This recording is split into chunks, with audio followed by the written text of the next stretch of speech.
Thank you. So I would like to call, we have an echo, I think. Oh, On this end. Not on our end. here. I'll try again. Maybe that's better. I would like to call the May 2025 Committee on Accreditation meeting to order. We have no echo now, so that's good. Thank you. Will staff please call the roll? Allison Leggett, Here. Justin Cervantes, Present. Ann Jones, Katrina Chakowski, Here. Patrick McKee, Here? Paul Fraley, Here. Alan Hallis, Here. Mike Hillis, Here. Micah Bryant, Here. Jason Lee, Juliana Sykes, Kevin Taylor. Here. We have a And quorum. Excellent, thank you. Good morning, all. We would like to remind you that this is a video teleconference meeting. Members of the committee, as well as the public, are joining the meeting from numerous places in the state today, including the commission offices in Sacramento. Please be aware that we are going to mute your microphones to eliminate any background noise that may get in the way of others hearing what is being said by the speakers. This meeting is being recorded. After the meeting ends, the archived audio and video will be available on the commission's website. Zoom identification. Members of the committee and the public are asked to please ensure your Zoom identification contains your first and last name accurately, so we are able to call on you appropriately, and also so that we can be sure to record all names accurately in the meeting minutes. To update your Zoom name in Zoom, click on the three dots in the window with your picture and then click Rename. When it is time to take up an item, we'll need a moment to move all relevant participants to panelist status so they can be seen and heard. Participants will need to turn on their camera and unmute once it is time for their item. For commenting or asking questions, committee members, if you wish to make any comment, please use the raise your hand feature, which is located at the bottom of the Zoom screen. Because we are a public body and must conduct our business in the public forum, we ask committee members to please do not use the chat feature except to notify us that there's a technical issue preventing you from hearing or speaking during the meeting. For motions and roll call vote, when you make your motions, please state the motion in full so that there are no questions on what the motion may be. In accordance with the Bagley-Keene Open Meeting Act, because this is a virtual meeting, all votes will be conducted via roll call. Just before the vote, we'll remind everyone to make sure you are unmuted so that your recording is captured for your vote. If you're unable to respond via video or audio for some reason, you may, as a last resort, make your vote known through the chat function. The secretary will have to read your name and your vote when she gets to that part of the roll call vote to make it an official part of the record and to make sure that the public knows what the vote was. Again, this should be used only as a last resort in the case of a technical difficulty. If you need to leave the meeting for any period of time, members, if you have to leave the meeting, please raise your hand and let us know that so we ensure that we have quorum at all times and so that our records can be accurate. Also, please do the same when you return back to the meeting. Members of the public wishing to provide public comment during the discussion of an agenda item will be given the opportunity to speak during the public comment period for each item and then at the end of the meeting. The committee chair will announce when the public comment period is open during the presentation of an agenda item and ask for anyone who wishes to comment to notify the meeting moderator as explained below. Please understand there are multiple public comment periods. During each agenda item, there has been time set aside for public comment only for those comments applicable to that specific agenda item being discussed. There will be an open public comment period at the end of the meeting for all other topics. Please know the COA members cannot respond or speak to topics that are not agendized. And can I get clarification on the public comment time will be limited to how many minutes? 2 minutes. 2 minutes. All public comment will be limited to 2 minutes. Thank you, Co-Chair Fraley. Participants who are attending in person, if you would like to make any comments during the meeting who are attending in person at one of the locations listed on the agenda, you will need to complete a public comment card to indicate what item you would like to speak on and provide it to the COA member or in-person host at your location. When the co-chair calls for public comment, the COA member or in-person host at the location should indicate if they have received a public comment card, and the member of the public will be invited to speak. For individuals who are joining the meeting via Zoom webcast, you'll need to click the raise your hand icon to indicate that you would like to speak on the item. Staff will notify the individual when it is their turn to speak by calling the name listed in their Zoom ID used by the member of the public when logging into the meeting. At that time, the individual will be prompted to unmute their microphone and you'll be able to share your comment. Individuals who join the meeting via the US toll-free number will need to press *9 on their phone to inform the meeting moderator that they would like to speak on the item. The meeting moderator will notify the individual it is their turn to speak by calling the last 4 digits of their phone number and will allow them to unmute their telephone. At that time, the individual will be prompted to press *6 and will be able to share their comment. There is also a time designated for general public comment at the end of our meeting. Do any of our committee members have any questions about today's meeting protocols? Seeing none, we are now going to move on to the first item of our agenda, which is the approval of the May 2025 agenda. Do we have a motion to approve the agenda for the May 2025 meeting? Please remember to unmute your microphone when you are speaking. And I have a motion from Allison Leggett. I move to approve the May 2025 meeting minutes. And do we have a second on the motion? We have a second from Member Taylor. We'll now do a roll call vote. When called upon, please indicate your vote with aye, no, or abstain. Staff, please call our names. Allison Leggett, Aye. Augustin Cervantes, Abstain. Katrina Chakowski, Aye. Patrick McKee, Aye. Bob Fraley, Aye. Alan Hallis, Aye. Mike Hillis, Aye. Malika Bryant, Aye. and Juliana Sykes, and Taylor.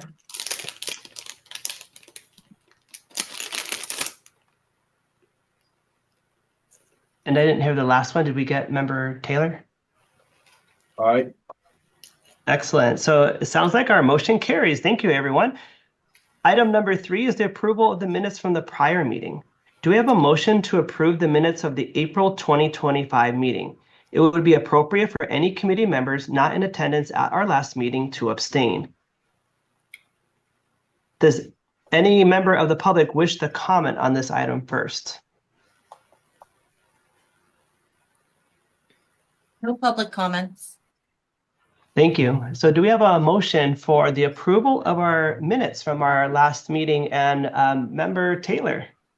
I move we approve the minutes from the last COA meeting. Thank you, Member Taylor. And do we have a second? I see a second from Member Hallis. Any corrections or changes before we do the roll call vote?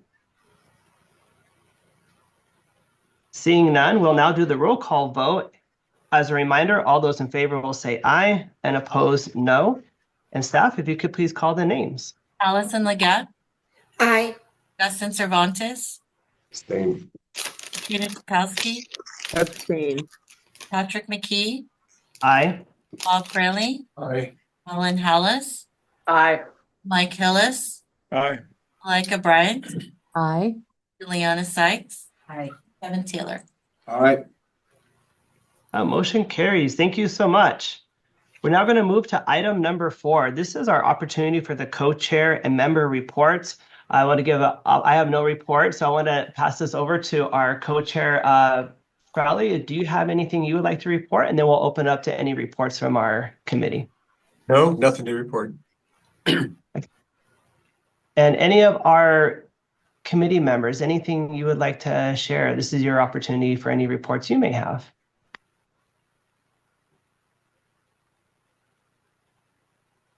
Seeing no raised hands, we're going to move on then to item number 5. Item number 5 is an opportunity for staff reports. And if we could please ask Administrator Cheryl Hickey to introduce this item. Sure, thank you. I just have a couple of items I want to highlight today. the first is our next meeting, the next meeting of the COA, which is June 13th. And because this was an unusual year where we didn't have a full slate of site visits, we have actually completed most of our work for the year. So it will be a virtual meeting again, which I'm sorry to say because there are several members here who I'd like to see again. But it will be a virtual meeting once again, and it will probably it'll probably be a short meeting because we have one site visit of a CSU East Bay that needs to go on the agenda, and several possible new programs. We have completed our work related to quarterly reports, seventh year reports, revisit reports as of after today. So the work of the COA at the moment is sort of in good shape. So we had put all of these dates on the calendar because at the time we did that, we didn't know what the role of COA would be on literacy certification. And in reviewing that language in the law, it really required the commission to take action. So you had less of a role than we had originally thought you might have. So that's where we're at. So the June meeting will be very short. And it'll be virtual and will be the last meeting for for 3 members. Yes. Can I clarify, the June meeting is Friday, the 13th of June? That's correct. Thank you. Michelle, am I wrong about that or is that right? Correct. Thank you. And it will be on a Friday. Thank you. 13th. Awesome. Friday the 13th. Yes. So the other thing I wanted to just report that the governor released his May revise this week. Everybody might want to take a look at that. It's on the Department of Finance website. And there are a few items, this is a tough year given everything that's happening right now, including the LA fires and tariffs and all sorts of things. So, but there are a few things that you might be interested in from the teacher preparation point of view. There is a proposal to pay student teachers a stipend. You might want to take a look at that. There is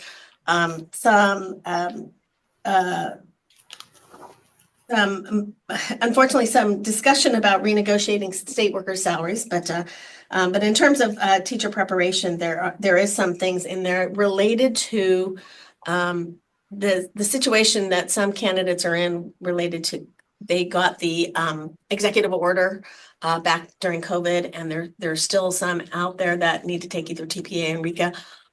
I have not had a chance to digest the language, so I'm just telling you that it's out there. You might want to take a look at it if you're interested. So more on that in the future, of course, and then we'll be watching all the budget hearings as they go through the process. May revise always kicks off the real strong part of the budget year. So we will see how that all plays out. That's pretty much all I wanted to say on that. The last thing I just wanted to mention was we are still fully engaged in literacy certification. So Miranda, do you want to say anything about that? Go ahead. Yeah, just fully engaged and continuing to get things reviewed and re-reviewed and get feedback to institutions. And so thanks to everyone for coming to office hours, asking questions, getting their programs resubmitted, and of course to our reviewers and consultants who are supporting the process. Right. We have some amazing staff really putting a lot of effort into this. Rosemary Wren, Miranda, Michelle tracking all the back and forth, Roxanne Purdue, all the staff, all the consultants in the division are working on this. We are reviewing at least 4 days a week, if not more. Really, it's full-time work at the moment. So we're hoping to get as many of those done as we possibly can before the next June commission meeting. Yes. I would like to publicly acknowledge the work done by the CTC staff on the TPE 7 alignment process literacy certification. It has been a massive undertaking. For those of us trying to align our curriculum because it is not a simple, straightforward standard. There are intricacies in there requiring a level of depth that is quite profound. Mm-hmm. And I can only imagine the work involved in reviewing every program sponsor that's submitted So I'm very grateful for the work being done. Hats off to you all. Great admiration and on behalf of the profession, thank you.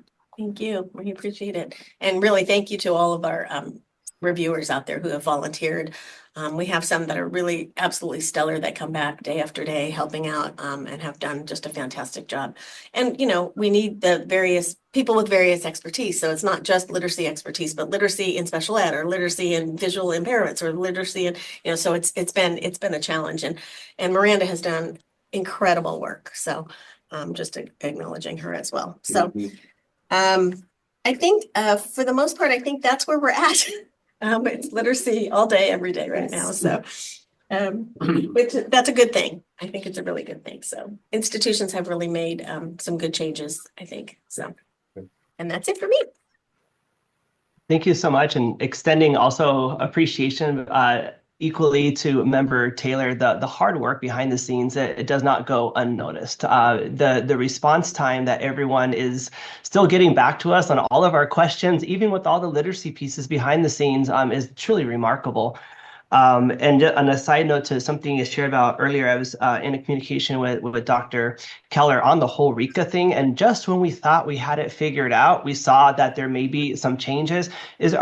For just all of us out there who are affected, are there going to be like updates on PSD News just so we can figure out the potential new changes?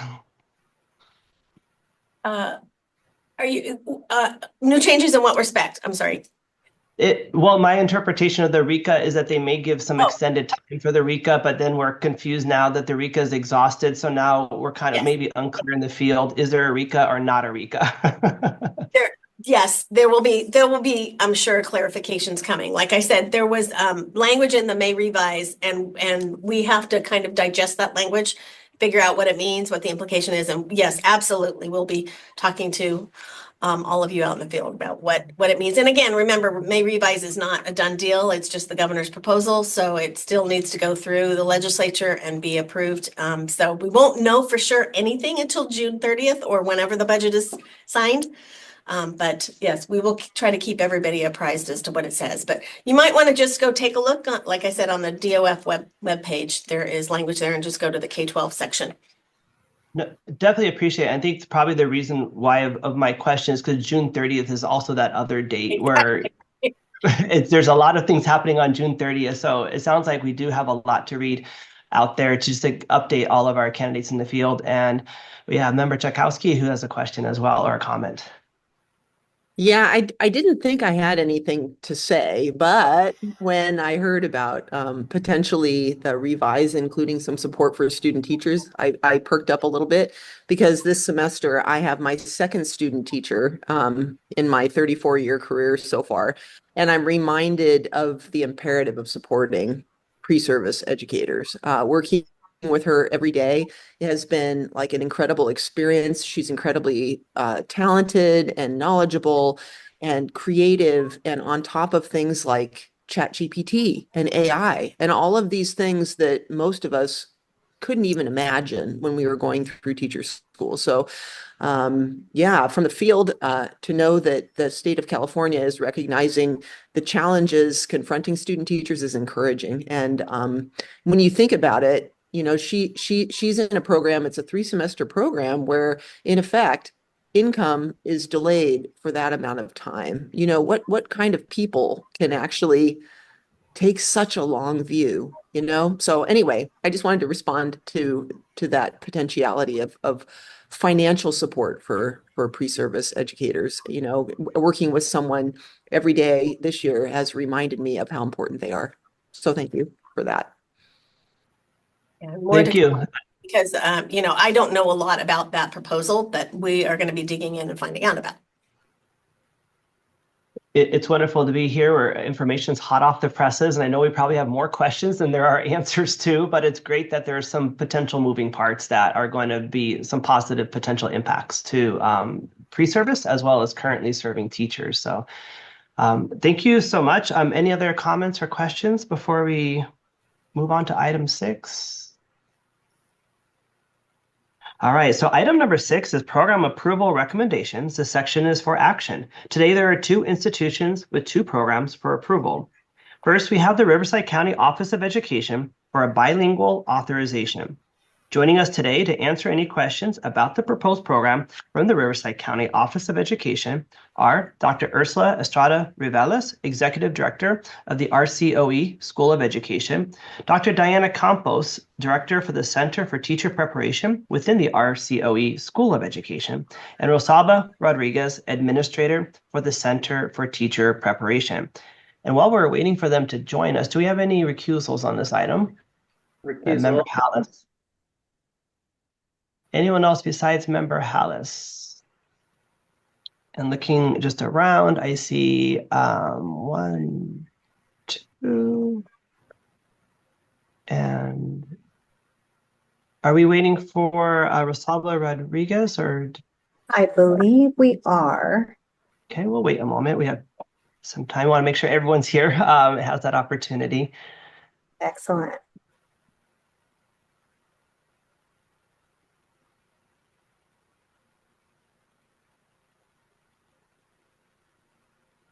Looks like she may be having some technical difficulties logging on.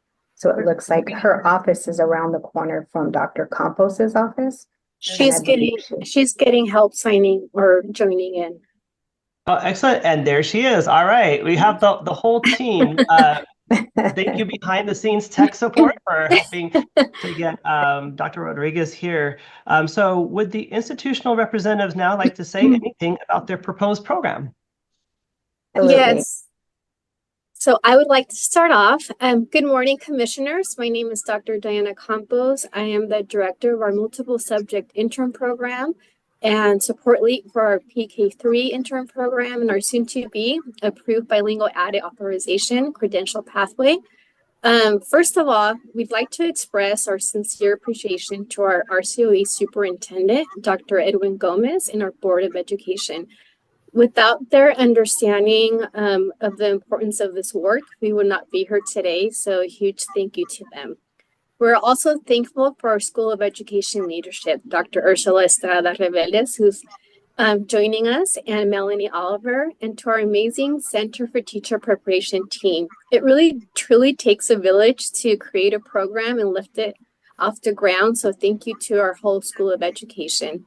In addition, we would like to thank the following members of the California Association of Bilingual Educators, COBE, which includes Mrs. Jan Gustafson, Dr. Barbara Flores, and Dr. Margarita Machado Casas, who also supported us in this endeavor. We would also like to thank the Moreno Valley School District and the Riverside School District, who demonstrated unwavering commitment to our work. Finally, we would like to extend our gratitude to the commission staff.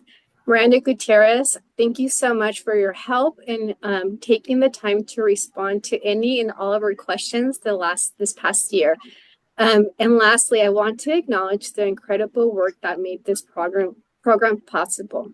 Thank you to our bylaw administrator, Rosalba Rodriguez, who's with us. Your dedication, your expertise, your leadership in this process has been so important to this work. So thank you, Rosalba. I am proud to now invite our Executive Director, Dr. Ursula Estrada Riveles, to share a few words. So thank you. Wonderful. Thank you so much. As the Executive Director of the School of Education, this is a very proud moment as we bring forward the bilingual added authorization for your consideration of approval today. The Riverside County Office of Education formed the School of Education in 2019. And the past 2 years have been pivotal for us as we not only launched the multiple subject program, additionally, we launched the pre-K3 credential program. And so now it's time for the icing on the cake as we bring forward the BILA. Again, I would like to thank Mrs. Rodriguez for all that went into the creation of this program. She is truly a proponent of bilingual education as a former principal at a dual language academy in the Riverside Unified School District. Her passion for bilingual education shines through this program, and it is my pleasure to introduce you to her. Thank you. Good morning, and thank you, commissioners, for your consideration to approve our bilingual authorization program. And a special thank you to you, Miranda and team, for your support and guidance throughout this process. This program has thoughtfully been designed to prepare skilled bilingual teachers who foster strong academic foundations in Spanish and embrace language as a valuable resource in every classroom. It aligns with the CTC standards and reflects our commitment to high-quality educator preparation programs. The program emphasizes biliteracy, language development, and academic instruction. Our fieldwork is directly connected to coursework, allowing candidates to apply their learning in real time and receive timely feedback from instructors. In Riverside County, we serve nearly 70,000 English learners and support 13 districts with dual language programs and some that are expanding now. This program directly responds to that need. We are proud of this work and grateful for your consideration. Thank you. Thank you so much. Now we want to have an opportunity. Are there any members of the public who would wish to comment on this item? There are no public comments. Thank you so much. Now it's an opportunity for our committee members to have any questions for our representatives from the Riverside County Office of Education. Quick reminder, use the raise your hand feature, and then we can call on you throughout our meeting this morning.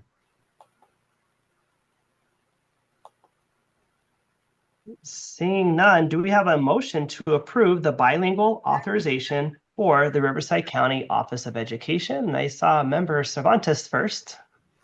A motion, we approve the bilingual added authorization for Riverside County Office of Education. Thank you. And do we have a second? Member Tchaikovsky, thank you so much. We will now do that roll call vote. We mentioned earlier, if you could please say aye when called upon or no. And staff, if you could please call the names. Allison Leggett. Aye. Augustin Cervantes. Aye. Katrina Tchaikovsky. Aye. Patrick McKee. Aye. Bob Fraley. Aye. Mike Hillis. Aye. Malika Bryant. Aye. Juliana Sykes. Aye. Kevin Taylor. Aye. Congratulations, motion carries. We thank you for your hard work and support of learners, and we wish you the absolute best moving forward. Thank you so much, Dr. Estrada-Reveles, Dr. Campos, and Ms. Rodriguez for joining us today. You're very welcome. Thank you so much. Have a great day. Take care. Thank you. Bye-bye. Next, we're going to move on to the California State University Bakersfield, who is requesting to add the Child Welfare and Attendance Authorization to their existing Pupil Personnel Services Credential Program. Joining us today to answer any questions for this proposed program from California State University Bakersfield are Dr. Debbie Meadows, the Director of Education Assessment and Accreditation, and Dr. Juta Ma, Assistant Professor for Educational Counseling. And as we call them in, do we have any recusals on this item? Right, no recusals, and I see both representatives here. So would our institutional representatives like to say anything about their proposed program? Good morning, members. Dr. Debbie Meadows here. I will let Dr. Ma start, and then I'll finish it up.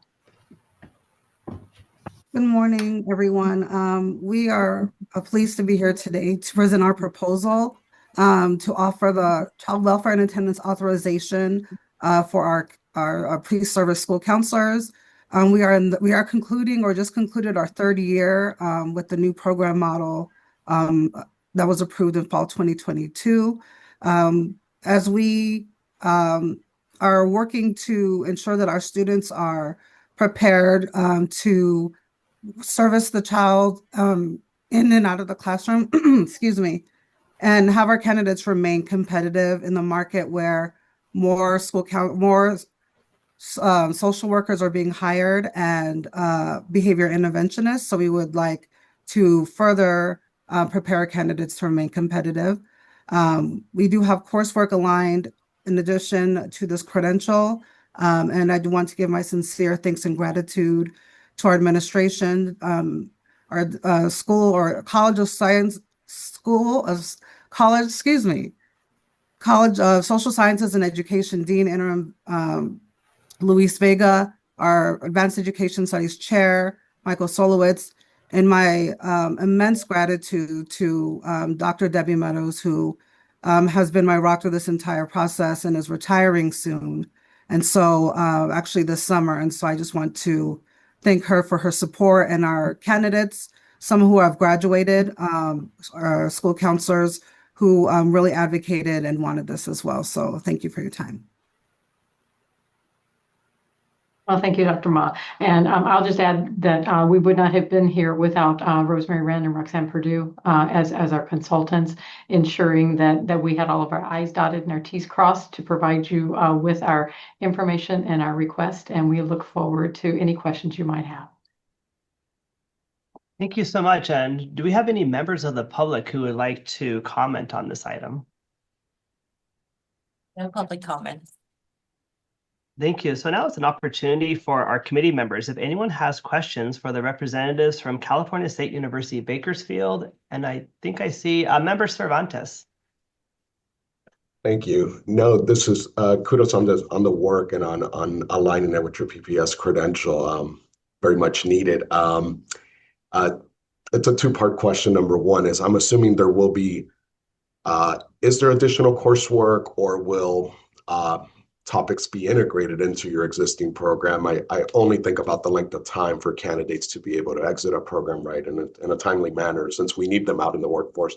And then number two, for your university and site supervisors, you mentioned having targeted training. I just wanted to learn a little bit more as to what that targeted training would look like.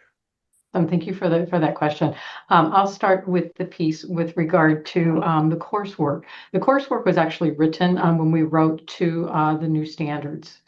And we just did not have the clinical practice piece in line until now. So there will be no additional coursework. It'll be just some additional time during their span of the coursework in the program to complete those specific units, specific hours. And Dr. Ma is actually working on that training, so I'll let her speak to that piece. Yes, thank you for your question. So we have a training for our site supervisors. And one of the added piece, provided this is approved, we have training on the new standards. Also, the way our program has, so it's a 4-part component. It's a virtual component that we offer through Canvas, self-paced, and that we are working to have formally start in this early summer for fall. And then after we have our if we approve, we get the CWA, but we also to cover that content. But also we have our training on the watermark, which is our data management system where our candidates enter their hours, our site supervisors approve. So it's integrated with what we are already having. It's not an additional type of training. And then, of course, we have our credential staff and myself available for any support during that time. Thank you so much. Any other questions from our committee members or comments? We have Member Taylor. I would just like to echo Member Cervantes' comments and thanks and appreciation for you taking on the work of leaning into adding this to your accreditation. These niche, if you like, credentialing programs serve a lot of people that need them, and they're very hard to offer. And I appreciate you doing the work and taking on the responsibility to do that for those folks that they can benefit. Thank you. Thank you. Thank you. Thank you, Member Taylor. Any other comments or questions from our committee members? Seeing none, this is a action item. Do we have a motion to approve adding the Child Welfare and Attendance Authorization to existing Pupil Personnel Services Credential Program for California State University, Bakersfield? And I see Co-Chair Frelly. Thank you. I move to approve adding Child Welfare and Attendance Authorization to existing Pupil Personnel Services Credential Program for California State University, Bakersfield. Do I have a second? Second. I see Member Taylor. We'll now do a roll call vote. Those in favor will say aye. Opposed will say name. No, sorry. Staff, if you could please call the names. Allison Legat. Aye. Gustin Cervantes. Aye.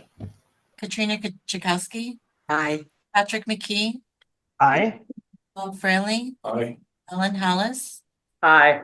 Mike Hillis, Aye. Malika Bryant, Aye. Juliana Sykes, Aye. Kevin Taylor. Aye. Looks like a motion carries. Congratulations, Cal State University Bakersfield, but congratulations on two accounts. First of all, for the approval of this program, but also Dr. Meadows on your retirement. You've come before us many times to bring forward many programs. So we wish you the absolute best in your career ahead as well. Thank you. Thank you. I'm going to see what comes in my next chapter, but I appreciate you all, and I very much have appreciated the 22 years I've spent serving CSUB. Thank you very much for that. Well, thank you so much. Yes, definitely a round of applause, because you've become before us many meetings, bringing forward many strong programs to support individuals in the state of California. So thank you, Dr. Meadows. Well, thank you so much for that. I appreciate you all. Thank you. We're now going to move to item number 7. And item number 7 is report of program status changes. The item is divided into 2 parts. Part 1 will include items for action by the Committee on Accreditation, and Part 2 are items for formal notification and do not require our action.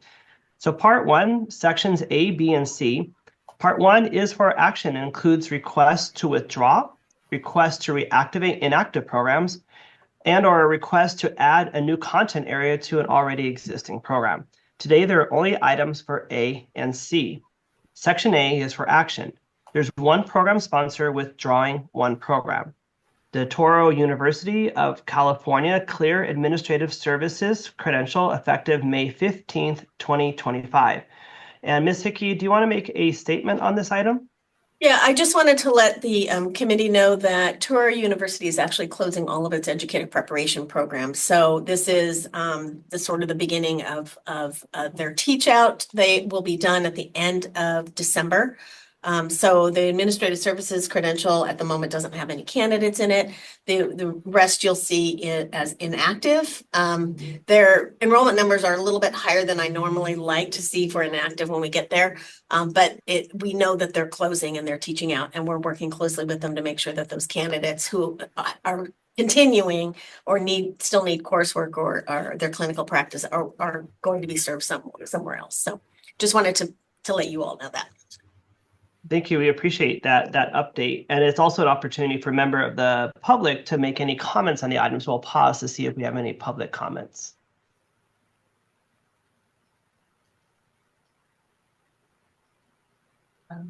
No public comments.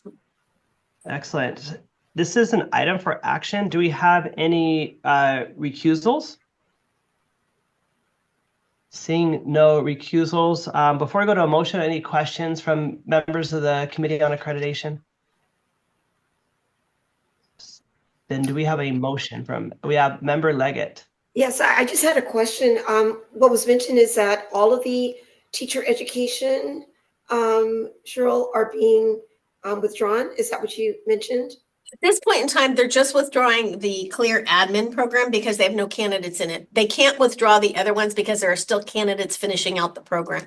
So we're putting those on inactive status. They come in your later in this item, and those will come back to you for withdrawal when we've settled everything. Yes.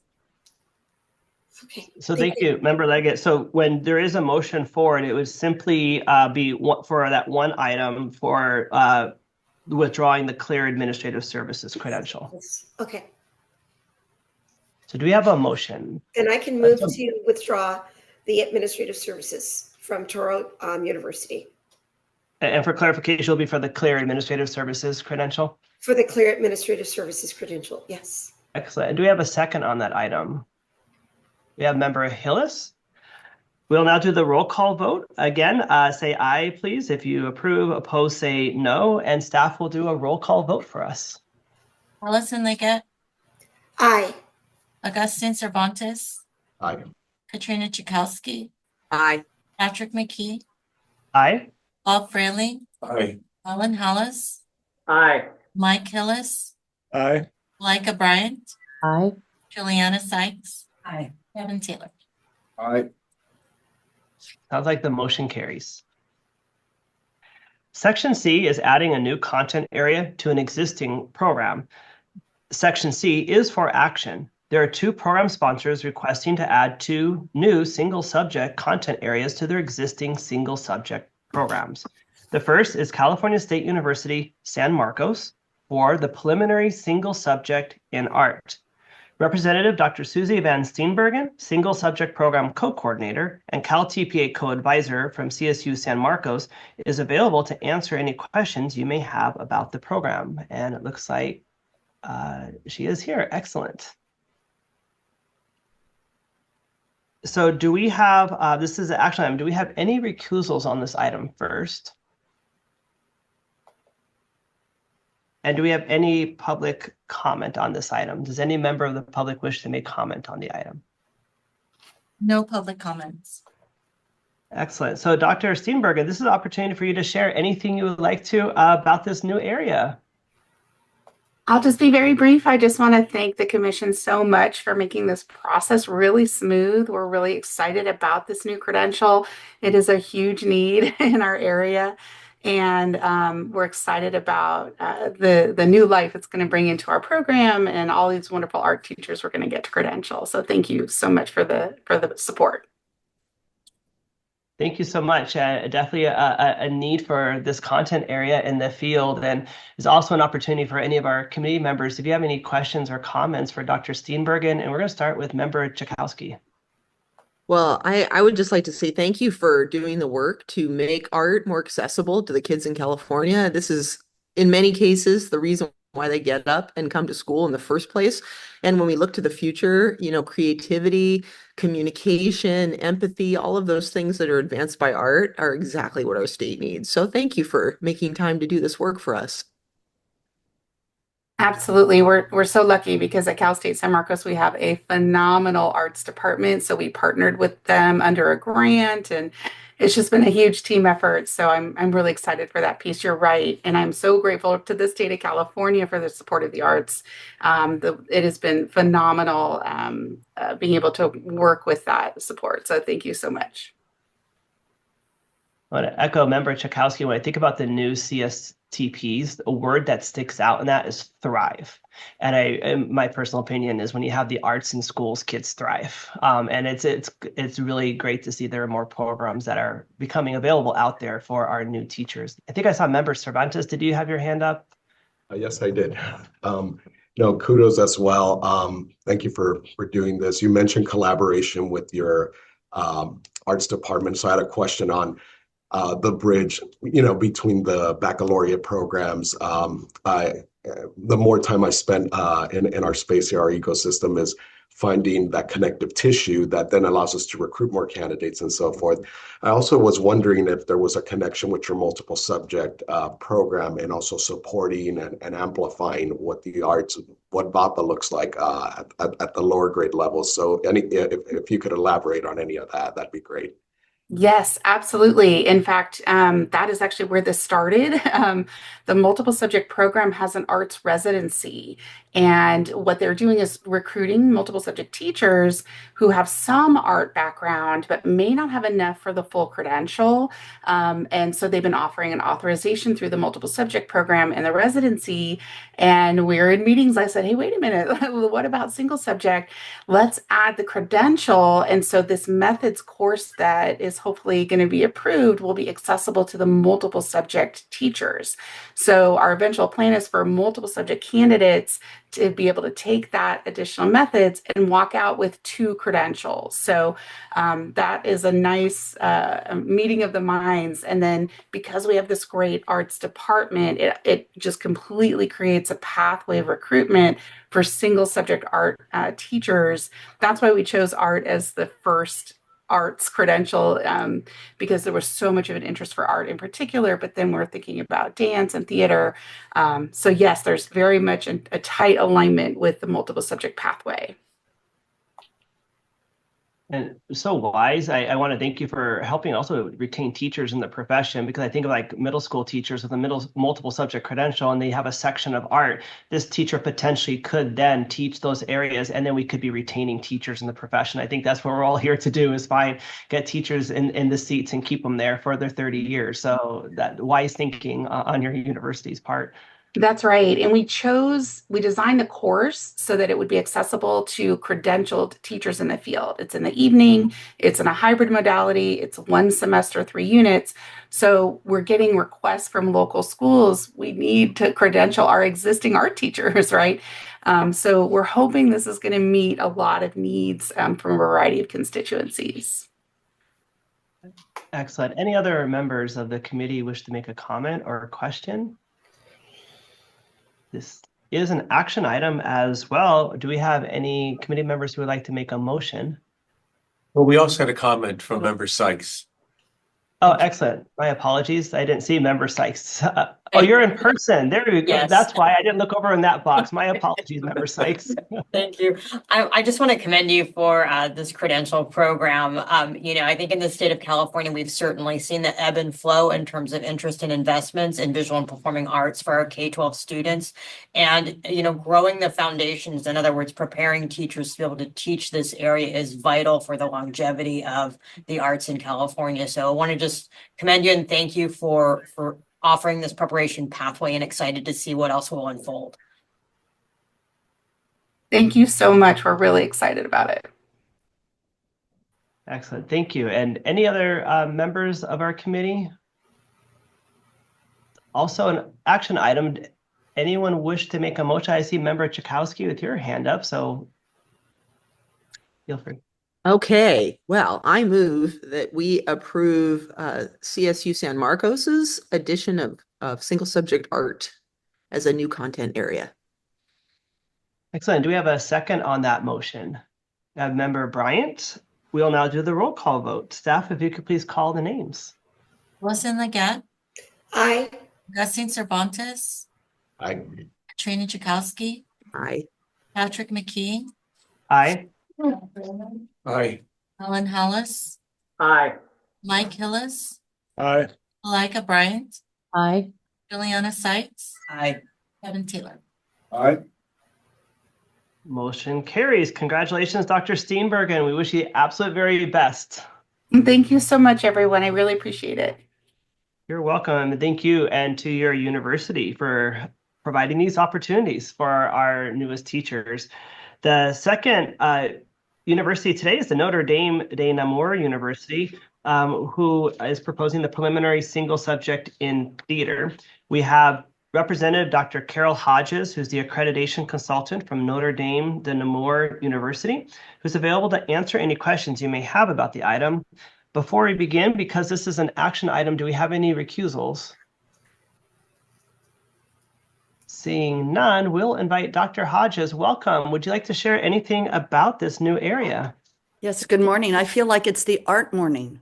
Yes. So I'm delighted to join in that because I have been an art teacher too. So good morning. Thank you for inviting me. I'm Carol Hodges. I'm actually the former dean of the School of Education at NDNU, and I have fallen back to be part-time faculty and our accreditation coordinator, in addition to a few other things. But I am really delighted to have this opportunity to add the theater credential to our program. And I really want to thank the CTC for creating a process that is a sensible, thought-provoking process for adding additional credentials to really meet the needs of our district. So in the past, our credential candidates who wanted to work in theater had to actually get an English credential, which meant a lot of the times they were teaching a lot of English and not a lot of theater. And their expertise was in theater. And what has happened is all of a sudden the arts are rebounding in California school, visual and performing.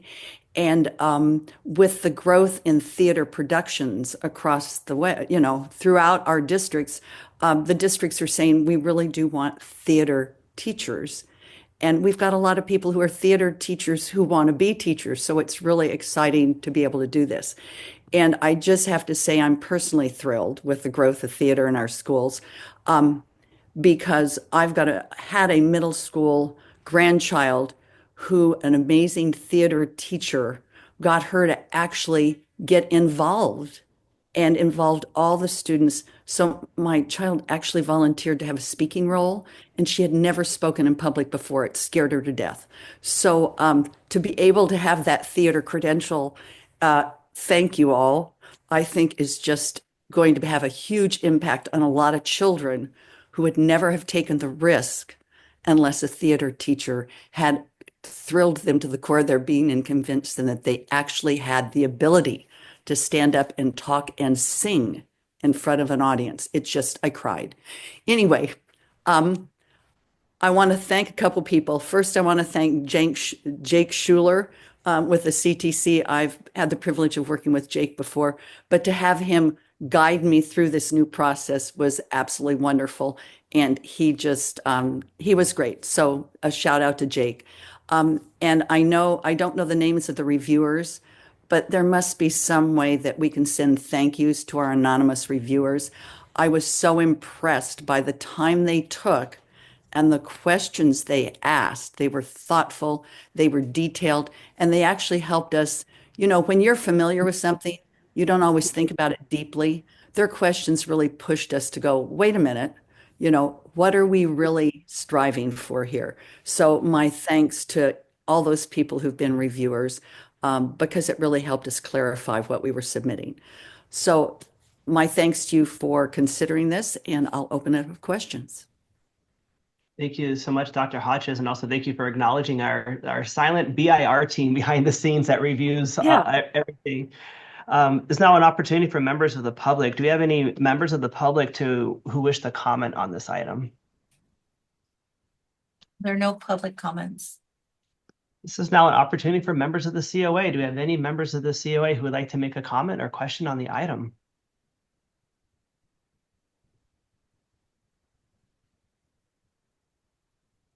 Yes, Member Cervantes. Yes. Carol, kudos again. Am I pronouncing your name correctly? Sorry. Oh, yes. It's a weird family spelling. Okay. There are three of us, and so just imagine the Y as an O, and you've got it right. Yes. Gotcha. No, thank you so much. I had a question on modality. How would the credential be offered, considering it's theater, right? Oh yeah. And also, again, I'm always thinking inroads with other, sections of VAPA, as well as other subjects, right? English comes to mind immediately when I think of theater. What are some of the connections you're making with other credentials? Okay, so we have an interesting way of doing our teaching and pedagogy courses. We have a general teaching and pedagogy course where all the subject people are together. In other words, our philosophy is you don't separate math, science, social studies, arts in life, and we're still doing that in high schools. Our departments tend to be siloed. Try not to be too rude. I don't think high schools have changed much since my father was in high school in the early 1900s. So we bring all our single subject folks together for a general time where they talk about teaching and pedagogy, and then they do this cross-pollination. Well, how would you do that in math? How would you do that? And then they actually have a whole separate section that they're with a subject-specific mentor. So our theater person actually is, not only does she have her credential, but she's active in theater in the county. And so are several of our supervisors who are active in both theater and opera. And so our students in single subject get that, cross-pollination, but then they also get a very large chunk of time with a mentor who really focuses on how do you teach your content area. So that's how we approach it. And of course, the multiple subject, everything's integrated across the curriculum. At one point at another institution, my course I taught was math, science, social studies, art, music, PE, integrated. So we go for that. Don't laugh. We used to do fraction symphonies. I mean, you just don't think about how, paint colors, light colors are art, but they're also science. So to be able to kind of mush that in with the single subject people has been a lot of fun. And it's interesting to see the single subject people go, oh, I never really thought about theater and math. Come on, or I never really thought about theater and science. And for the theater piece people too, I never really thought about what's the math behind, or the art behind lighting, which is very science focused. So it gives us kind of that merge across. Don't get me going. I will keep going forever. You know how teachers love to talk. We're terrible. Thank you so much for sharing that. A lot of great opportunities for your candidates. Any other? We have member Hillis who has a question or comment. Yeah, so just as a follow-up, Carol, so the methods course, is that like a split course during the semester where the first half is like general methods with everybody, and then they go off and do their more in-depth with a specific subject? Yes, they actually split their time. So they always start off together and then everybody splits out, kind of like we're doing on Zoom right now. Great. Thank you. Although it's hybrid right now. So a lot of it, sometimes it's in person and sometimes and then of course they bring in a lot of different speakers. So it really, it's a coordination thing. So for the course, you have more than one faculty member. You have a general faculty member who helps kind of run the whole thing, and then you have all the specialists who are there too. And most of the people who are actually the mentors specializing in their field, we are fortunate that they also often are the supervisor for that student during their student teaching or intern placement. We try to keep chunky. Yeah, thanks a lot for that. The reason I ask is I know that, when you've got smaller programs, it's difficult to get a critical mass. And so, doing an advanced methods course with one student can become a little bit problematic and especially with budgets. And so thank you for that insight. Yeah. Any other members of our committee wish to make comment or question? This is an action item. Do we have a motion?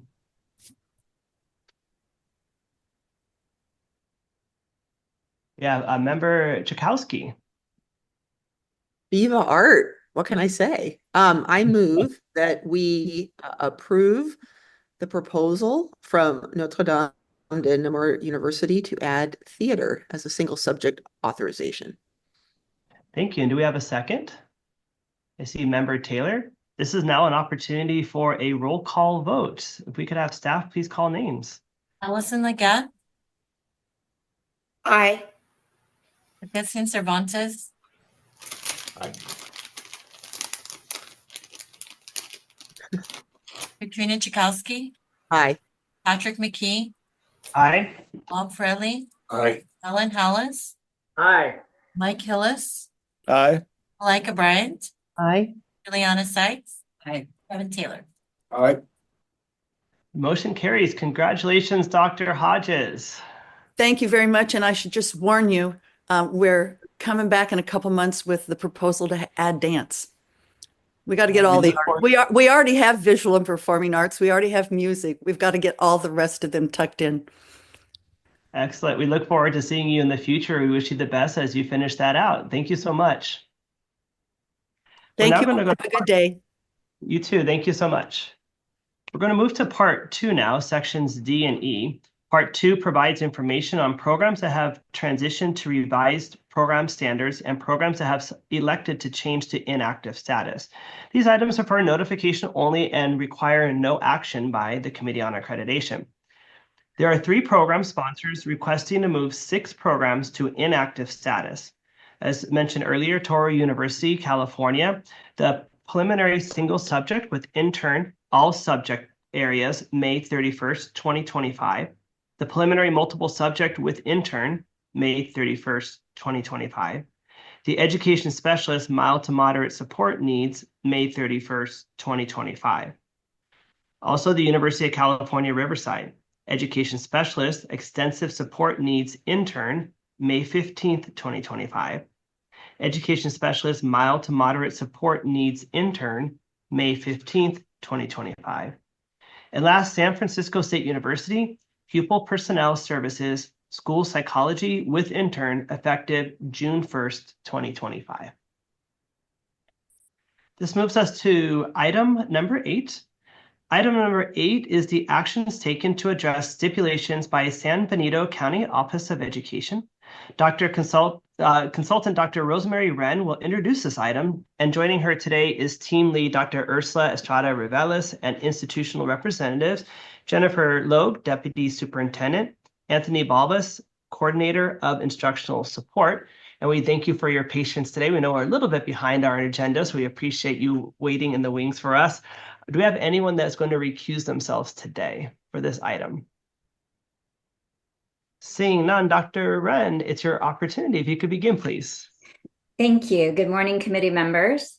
This item presents the 3-month report for the San Benito County Office of Education, which offers a teacher induction program.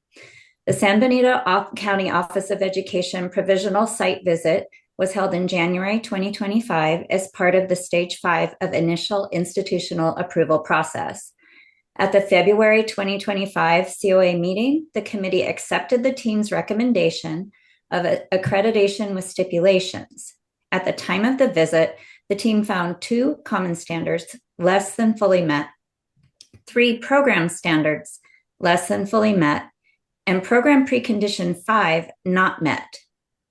San Benito County Office of Education addressed the stipulation related to program precondition 5 immediately, and it was removed by the COA at the February meeting. The COA then went on to grant San Benito County Office of Education accreditation with stipulations, with the opportunity to provide a 3-month report demonstrating how they have addressed the stipulations, which is what we're providing for your consideration today.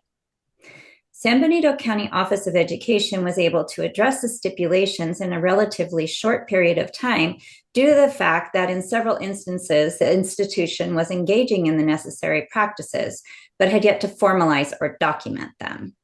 Their actions are summarized in the report linked to this agenda item. Staff recommends that the COA take action to remove the stipulations for San Benito County Office of Education and change their accreditation status from accreditation with stipulations to accreditation. If the COA takes such action, San Benito County Office of Education will move forward to the Commission for approval of the final step in the initial institutional approval process. I now introduce Dr. Ursula Estrada Reveles, the team lead, who will share the team's findings. Good. I just wanted to take a moment to acknowledge that in reality, the San Benito County Office of Education has done a fine job with their program. And so, there were some adjustments that needed to be made, and they responded very promptly to the concerns that were found during the visit. Would you like me to go finding by finding? I'm more than happy to do that. However, I do recognizing that we're running 30 minutes behind schedule. So let me know what your preference is. We do have the copy of all the reports, and we'll have an opportunity for our committee to ask questions. So if we're good on just going in that method, unless any committee member would. Yes, that sounds wonderful. Thank you.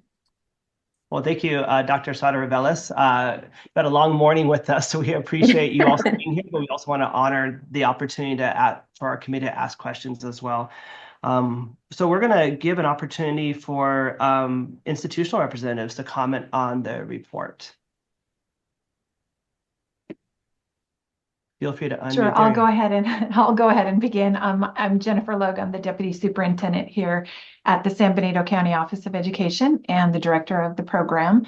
And so I just first of all want to thank all of you for taking time to meet with us today.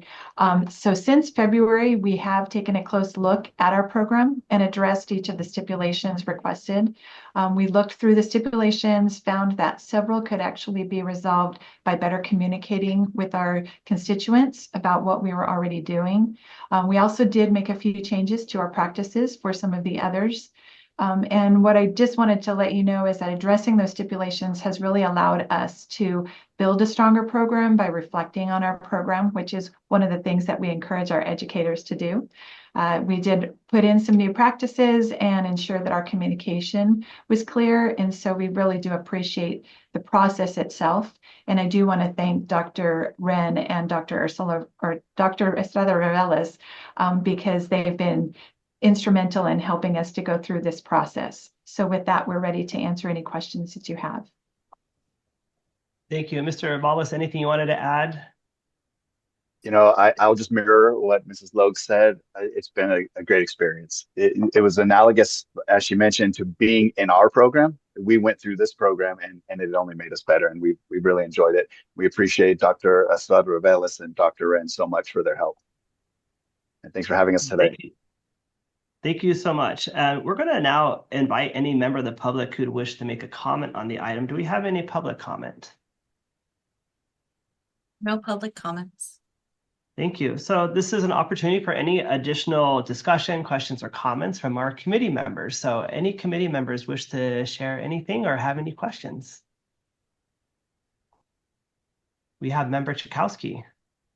Well, it occurs to me that the recent comments kind of highlight one of the strengths of this whole accreditation process, which is reflection and growth being an essential outcome or goal of this whole process, rather than it being this being some sort of a critical review or checklist of things that are deficit, not where they're supposed to be. What I'm hearing as a member of this committee is that the process itself is helping to build stronger systems and institutions and programs that will help ultimately serve the children of California. So thank you all for being part of that collaborative effort. Thank you. And we have Member Bryant. Well, just to build on that, I would say that I appreciate your perspective of your experience mirroring the experience you're providing for others and seeing the value in that and building on that value. And I'm wondering if there's any particular element as you've gone through that process that has stood out to you in terms of the value for you moving forward. Sure. I think probably just how our program is affecting student learning, because it's sometimes difficult to make that connection because we're working with the teachers who then are working with the students. And so how do you measure that value and how that work that we're doing with those teachers is helping our students, because that's really what we're here for in the end. So I think it's taken us some time to really reflect on that and to come up with a way to measure that. Can I add one thing also on my end is we had things we thought were in place that we knew were in place, but we thought they were really, really effective. And then when we found out that some people who'd gone through the program had missed certain things, and we realized it's a communication issue. So we had these actions in place, but they weren't formalized the way they needed to be. And so those little things came along, and it's just, they sound so simple looking back, but it made a huge impact on the program and on us, and we can see that growth. And that's the most exciting part for me. Well, I think it says a lot about your mindset, about the process and the experience you're providing as well. We appreciate your positive, reflective approach in process. And like Ms. Logue has said earlier, not asking anything less of yourselves than you're asking of your educators. So that's huge, and how you're leading forward on that. I don't see any other hands up from our committee members. So is there this is an action item. Do we have any motion? We have a Member Hallis. I move that we remove the stipulations for San Benito County Office of Education and change their accreditation status from accreditation with stipulations to accreditation. Thank you. And do we have a second? I see Member Chakowski with a second on that. And so now we have a roll call vote. So if we could have staff call our names. Wilson Leggett. Aye. Justin Cervantes. Aye. Benito Chakowski. Aye. Patrick McKee. Aye. Bob Fraley. Aye. Alan Hallis. Aye. Mike Hillis. Aye. Malika Bryant. Aye. Juliana Sykes, Aye. Evan Taylor. All right. Motion carries. Congratulations and thank you, Ms. Logue, Mr. Valvis, Dr. Estrada Reveles, and Dr. Wren. Thank you. Thank you so much, all of you. We appreciate it. We wish you the absolute very best as you move forward on your next steps. We're going to move now to item number 9, and for our committee members, I think we are looking at taking a break around the 10:30 mark, if that's okay with everybody, to keep moving forward to try to keep on track. Excellent. So we do have that in mind since we've been at the screen for some time. So item number 9 is the actions taken to address stipulations by Loma Linda University. Consultant Roxanne Purdue will introduce this item. Do you have any members who need to recuse themselves? Seeing none, Ms. Purdue, you may begin. Thank you. Thank you. This agenda item proposes to remove all stipulations and to change accreditation status of Loma Linda University from accreditation with major stipulations to accreditation.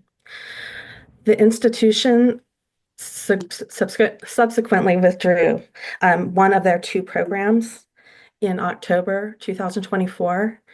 And it was my oversight that didn't notice that we had to, once we had to withdraw, go through those major stipulations and remove those that no longer applied. And in this case, would be all of them in our review, which we are presenting to you to see if that's accurate.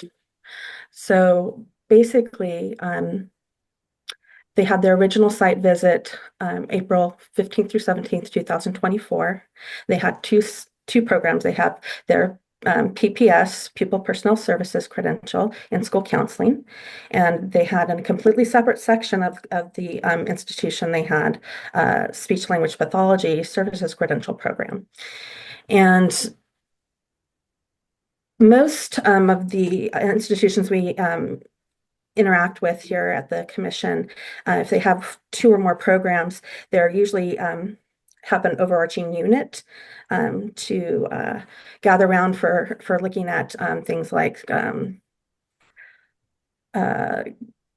accreditation activities, basically, that are found in the common standards.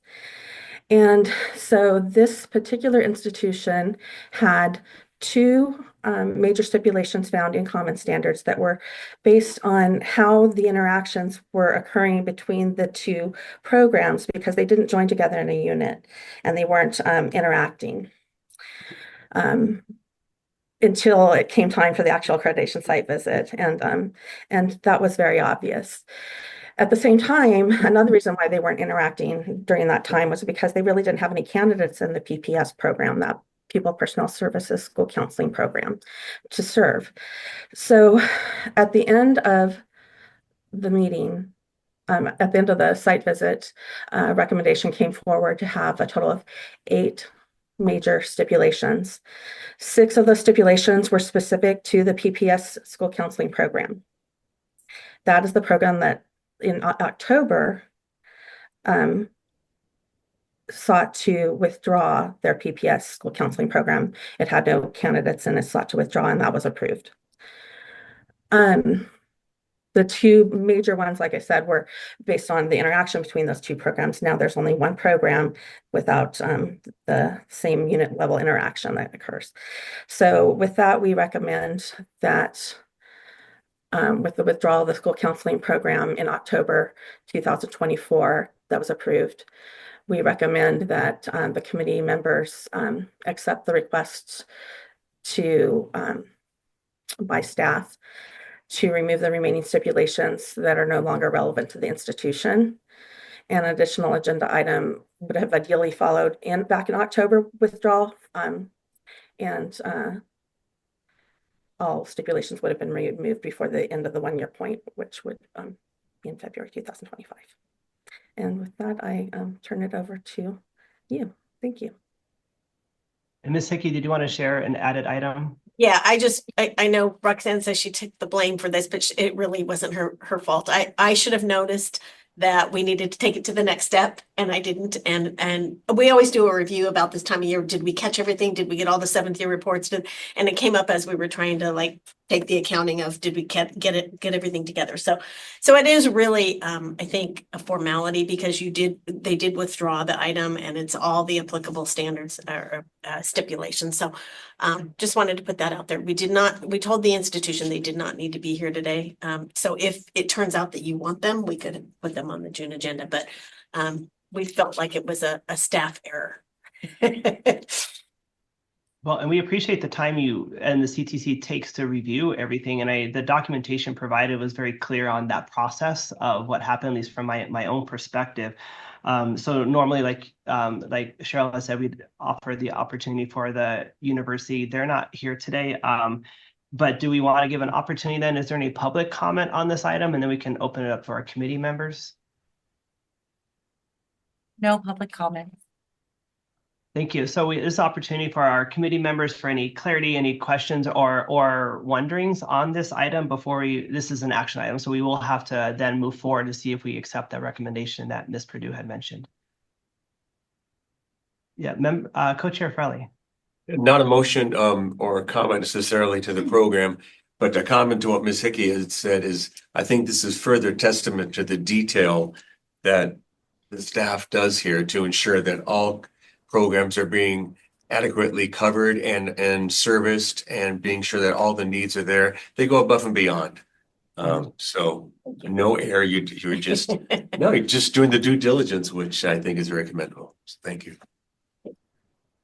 And extending that commendability that everyone's willing to take on those responsibility on their shoulders, and no one's here definitely to blame at all. But I love the teamwork and collaboration that everyone's like, we're going to be working through this together. So thank you for your leadership, Ms. Hickey, and Ms. Perdue and your collaboration. This is a motion, action item. Do we have a member Taylor? Thank you. I move that we accept the recommendation of staff to remove stipulations and move the accreditation from accreditation with major stipulations to accreditation for Loma Linda University. Thank you. And do we have a second? We have a second, Member Hillis, and this is a roll call vote. So if staff could please read our names. Allison Leggett. Aye. Justin Cervantes. Aye. Katrina Chakowski. Aye. Patrick McKee. Aye. Paul Fraley. Aye. Ellen Hollis. Aye. Mike Hillis. Aye. Micah Bryant. Aye. Juliana Sykes. Aye. Kevin Taylor. Aye. And motion carries. So thank you, Ms. Perdue, for bringing this forward to us today. So we are on item number 10. This is going to be our last item before we take that break that I had promised. So we're going to move on to item number 10, which is the report of the accreditation visit team for Dominican University. Administrator Cheryl Hickey will present this item. She's joined by team lead Dr. Nina Potter and institutional representatives. Dr. Gigi Gocek, Dean from the School of Liberal Arts and Education. Dr. Jennifer Lucko, Education Department Co-Chair. Dr. Katie Lewis, Education Department Co-Chair, and Dr. Susan Clapper, Accreditation Liaison Officer and Director of Assessment. And while we verify that everyone is here, are there any recusals on this item? Don't see any recusals. And we have Dr. Gocek, we have Dr. Lucko, we have, looks like we're waiting for Dr. Lewis and Dr. Clapper. Are we expecting them today? Yeah, Oh, yes, they're here. I believe. It's just getting them all in. There we go. There we go. Awesome. Thank you. Ms. Hickey, if you could begin, please. Of course. So I am very pleased to be able to present this report with team lead Nina Potter for the recommendation of the revisit team for Dominican University. The original visit that took place in March of 2024 resulted in accreditation with major stipulations, and these stipulations included quarterly reports and a revisit. Dominican University offers 3 programs: the multiple subject, the single subject, and the ed specialist, mild, moderate, and support needs. The staff consultant for this original visit was Poonam Betty, who has since left the agency. However, she was really very instrumental in working with Dominican for the majority of the previous year. leading up to the revisit. So I can't take a lot of credit for this. I assumed the assignment right as the institution submitted their third quarterly report, so towards the end here. And I have to say, everything was really pretty much ready to go for the revisit, even before I even became involved. The revisit logistics were very much in place. All the quarterly reports had been turned in and submitted. And I do have to say, the team from the institution was very well prepared. They had clearly done a lot of work in the past year to address the stipulations, which Nina will talk about in a moment. And the team had virtually no issues with getting enough interviews, with the information and materials that it needed to feel confident in their decisions and recommendations. The leadership team from Dominican did a tremendous job with meeting the needs of the revisit team. I'd also like to say that the revisit team was comprised of 4 of the 5 original team members, so they were very familiar with what the issues were. That's actually kind of a lot of team members for a revisit, but there were a lot of stipulations, you'll recall.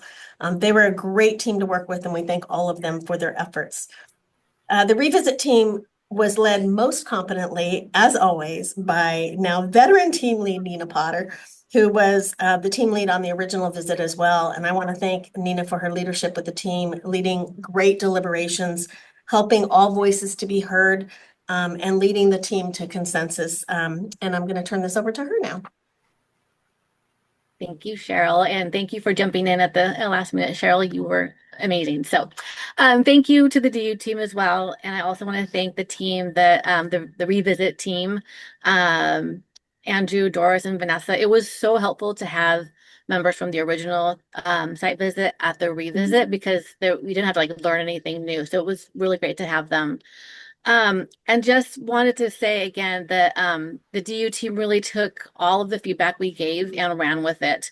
We kept commenting, the visit team, like, oh, this is how the accreditation process is supposed to work. It's continuous improvement, right? They get feedback, they get better. So we were very confident that they're going to keep going forward. They're collecting their data and they're going to keep getting even better, not that they're not amazing already. So we recommend all stipulations be removed and that they get the accreditation status of accreditation. Thank you so much. We now invite the institutional representatives to briefly comment about the visit. We remind you that this is not time to dispute the team's report, but rather to provide any thoughts you had about the visit. Would any member from Dominican University like to share? I'm going to let one of the co-chairs of the program speak first, and then I'll comment after. Thank you. You. And thanks, everyone. I'll kind of kick us off and just reiterate what a smooth and supportive process this has been. We have worked really hard for sure. We have a much better, smooth running program at this point, and we could not have done it without the great level of support from our CTC team, and then of course our amazing leadership team at Dominican as well. I wanted to share just a couple of comments about the good work that has happened since our revisit. And just this past week, we have completed this academic year with helping 38 candidates complete their credential programs, move into the field. We're very excited that people are excited about becoming teachers, of course, in the current climate, but also that they had a smoother process. They navigated all of our new forms and processes, including our new and improved final evaluation and observation forms, our new and improved individual development plans for induction readiness. And as we're looking at that data coming in, it's very clear that these new forms and processes are really giving us a lot more helpful data about demonstrating a continuum of progress for our candidates who are growing and developing into the profession. But it's also much better data for us to continue growing and improving our programs. And so I want to stop there and hand things over to my colleague and fellow co-chair who can talk a little bit more about the success of our new continuous improvement process. So I'll hand things over to Dr. Lucko. Thank you for the opportunity to update you on the progress that we have continued to make since our accreditation revisit. I wanted to give you an update on our continuous improvement workshop that we had just this week on Tuesday, when the full-time department faculty came together with our data manager to discuss the data that we've gathered this academic year and set goals for the upcoming year. So for the workshop, we created an electronic assessment workbook to track our decisions on curricular and fieldwork changes, and I'd like to provide just a few examples of our work on Tuesday. So using our TPE matrix, we identified specific changes that need to be made at the course level to introduce, practice, or assess each TPE, and we are tracking these changes on separate tabs for each program in our assessment workbook, along with the lead person responsible for each change at the course level. In the workbook, we also have a specific tab to track changes to fieldwork policies and practices. For example, we realize that our supervisors need additional training on how to require specific TPEs from our candidates during their observations, and also that our candidates would benefit from an observation timeline with clearer guidelines and requirements on when observations need to be completed and what specifically needs to be observed in relationship to the TPEs. And we also agree that our lesson plan needs continued revision over the summer. Like the changes that we're making to our curriculum, these changes are being tracked in our workbook, and we have identified the lead person responsible for each change. Finally, I'd like to mention that our data manager presented an analysis of TPE fieldwork data at our workshop and pointed out several trends in our TPE data, and our discussion on these trends led to additional conclusions on how to improve our programs. For example, we now plan to calibrate our supervisors in the fall semester on how to observe our candidates during their supervised fieldwork to ensure more consistent observations of TPEs across our supervisors.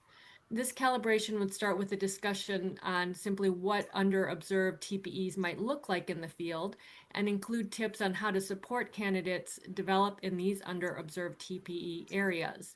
This calibration would supplement the more detailed observation timeline that will be provided to candidates and supervisors beginning in the fall, and that will clarify expectations for when observations need to be completed and what needs to be observed. So I hope these updates give you a sense of how we are continuing to develop our improvement plan since the revisit. And I would now like to introduce the Dean of the School of Liberal Arts and Education, Dr. Gigi Gocek, to say a few words. Thank you. I want to start out by saying thank you to the Commission for your time, as well as Cheryl, who made the transition very easy as Poonam handed off the consultancy. I want to thank Nina, the team leader, along with Doris, Andrew, Vanessa, who aren't here today. We are incredibly proud. I speak on behalf of the university's administration. The department, the faculty, the staff, the students did a lot of work in the year between the revisit and the original visit. So we are very confident that we're on the right track, and we appreciate the review team's recommendation. And thank you for your time again. Thank you so much for sharing. I want to open this as an opportunity for public comment now. Do we have any public comment on this item? There are no public comments. Thank you so much for sharing. This is now an opportunity for our Committee on Accreditation for a discussion on this item, questions and comments that you may have. You could use the raise the hand feature and we'll call on you. We have Member Bryant. First of all, I'd like to commend you. I know you did a lot of work. We can see it. We see the effort you put in. It was a big task. And I'm curious about what you take from this with your institution moving forward to ensure that once you're not fully engaged in this process, you keep these structures moving forward and continue to keep them embedded in the work you do. As you know, a lot of work creating some new systems and even at the level of changes to the leadership structure. So for next year, we're going to continue our leadership structure as it is currently and the work that we started last year, because we do recognize that we're in a fragile state of development. You know, we have done all of this work to make changes, and now we need to, like you're saying, ensure that this consistency continues over the next year. So I'd say the first assurance is that we are continuing with the same leadership so that we can further institutionalize these systems and processes. And I think that will go a long way towards making sure, you know, it'll just become part of our department culture that we do have these data analysis workshops in the fall and the spring. We have our continuous improvement workshop each year. We have our method for tracking these changes and identifying who is responsible for these changes. So I think even in the future, as new people rotate into leadership positions, having this additional year to institutionalize our systems and train our supervisors and provide more guidance to our candidates will go a long way in ensuring that we don't slip back and struggle with some of the stipulations that we had to really focus on over the past year. And may I add that the university administration also supports the plan going forward and will make sure that the rotation models, you know, honored, that the support is there, but additional resources if needed, we can provide it. And Dr. Susan Clapper is here, who also is part of the Academic Affairs Office. So I'm confident that we are now going to be able to sustain going forward beyond just next year. Thank you. Yes, that's what I would encourage you to really think about, is how you're building your institutional culture and climate and structure in an ongoing way that can be maintained. So thank you for those considerations. I think Dr. Clapper wanted to add something from the institution. Yeah, just real quick. You know, that word institutionalized is thrown around a lot, but already our other programmatic accredited programs are adopting the same processes that we put in place. We're meeting with I'm meeting with the occupational therapy folks on Monday. So, you know, like I said, this is being replicated in other programs that need this same type of work. So it truly is going to be institutionalized, where it's not a siloed program trying to stay afloat in this accreditation world. I'm hearing a lot of alignment, and it's appreciated that you're bringing all the different programs together and creating that common alignment, especially as your students maybe move from different departments. They want to have similar processes and feel like it's one institution. So you're to be commended for this hard work and dedication. I don't see any other hands up from our committee members, so this is an action item. So is there a motion?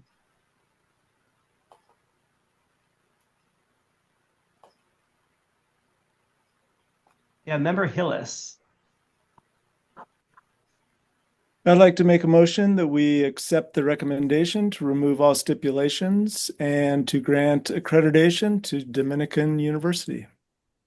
Thank you. And do we have a second on this item? We have Member Bryant. This is now an opportunity for a roll call vote. If staff could please call our names. Allison Leggett. Aye. Dustin Cervantes. Aye. Virginia Chakowski. Aye. Patrick McKee. Aye. Bob Fraley. Aye. Alan Hallis. Aye. Mike Hillis. Aye. Micah Bryant. Aye. Liana Sykes. Aye. Evan Taylor. Aye. And motion carries. Congratulations. We want to thank Dr. Gochek, Dr. Lucko, Dr. Lewis, Dr. Clapper, Ms. Potter, and Ms. Hickey for this successful report. We wish you the absolute very best as you move forward in your university. Thank you so much. Thank you. Thank you, everybody. So I'm going to pass the virtual gavel over now to our co-chair, Member Frelly. He's going to be coordinating our break right now and how much time we have. And when we come back from break, he'll be chairing the remainder of the meeting. So Co-Chair Frelly. What do you think about 10 minutes back in the seat, ready to go? It's good. So bad. Okay. 10:45. Thanks so much. Yep. So we'll see you all in 10 minutes. Thank you. And thank you, Co-Chair McKee. You're welcome.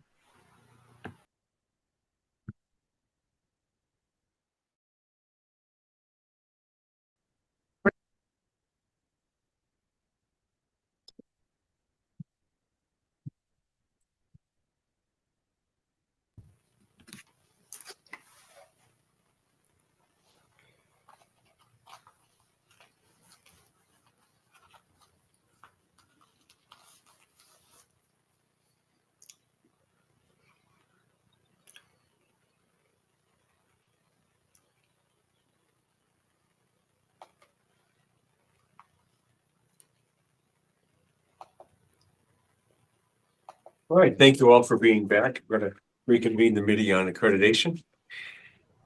Item 11 is the report of the Accreditation Provisional Site Visit Team to Huntington Beach Union High School District. Consultant Tim Weeks will present the item. He is joined by Team Lead Valerie Saylor and institutional representatives Dr. Rocky Murray, Executive Director of Curriculum, Instruction, and Categorical Programs, and Ashley Patterson, New Teacher Induction Coordinator. Does anyone need to recuse himself? All right, seeing none. Dr. Weeks, will you please begin? Do we have to? Bringing him on. Okay, thanks. Okay. Good morning, committee members. The provisional site visited to Dr. Weeks, I Huntington. believe you're muted. Oh, can you hear me? Yeah. Can you hear me now? We can hear on our end. Okay. It's coming through on my end as well. All right. Should I continue? It's still not working. The sound isn't working. Just meant, Dr. Weeks, the sound isn't working, so we don't know if it's on our end or on yours. We're able to hear you on our end, and we can hear Dr. Maybe it's on ours because Oh, Patrick, I can't yeah. hear Patrick Can't either. hear anybody yet. So hold on, everybody. We'll see what's going on. Can you hear us? Yes. Yes. And they can hear it online. They can hear Tim online. Yep. We can't hear it in the room. That's weird. I know.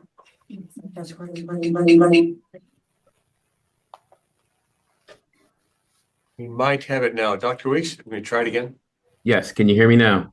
Nope. Nope, not yet. No. Do you guys need Vince? Yeah. Okay. Thank you. All right. Give us a minute. We have to get our tech guy.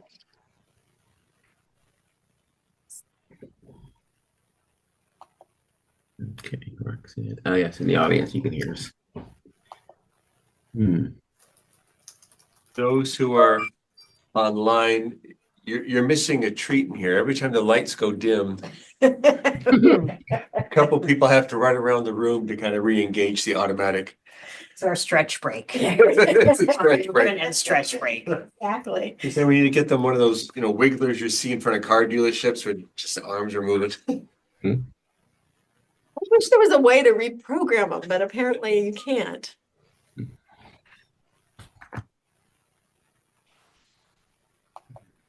Yeah, the one upstairs in the commission in our offices, you have to get up every 15 minutes to do that. Yeah. It's quite annoying.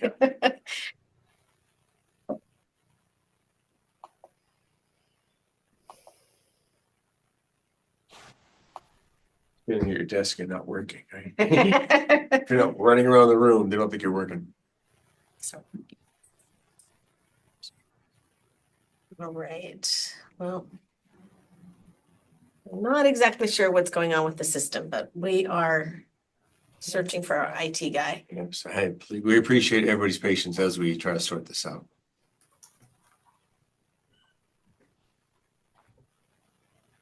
Do you guys know what room COC's in? I wonder if Vince is in there. He's on his way. Oh, he is. Okay. He's on his way.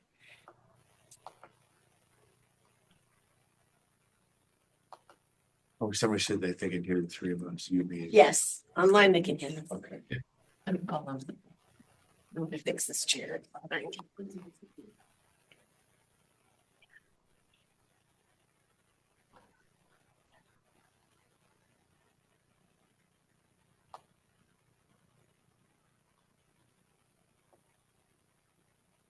Back to you on that May date, right? No, are you able to make it? Yes, I am. It's May 29th, right? For I graduation. just don't have it in front of me. June 2nd. Oh, June 2nd, yes. Okay. Yes, I believe so.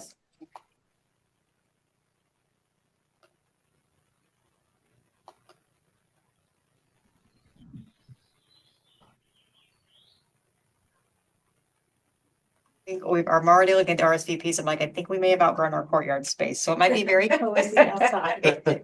That's okay. But that's a good thing. Vince. The IT guy is here, so just a minute. Yeah, the people somehow, our speakers in the room aren't working. We can't hear. We can't hear them, but they could hear us. I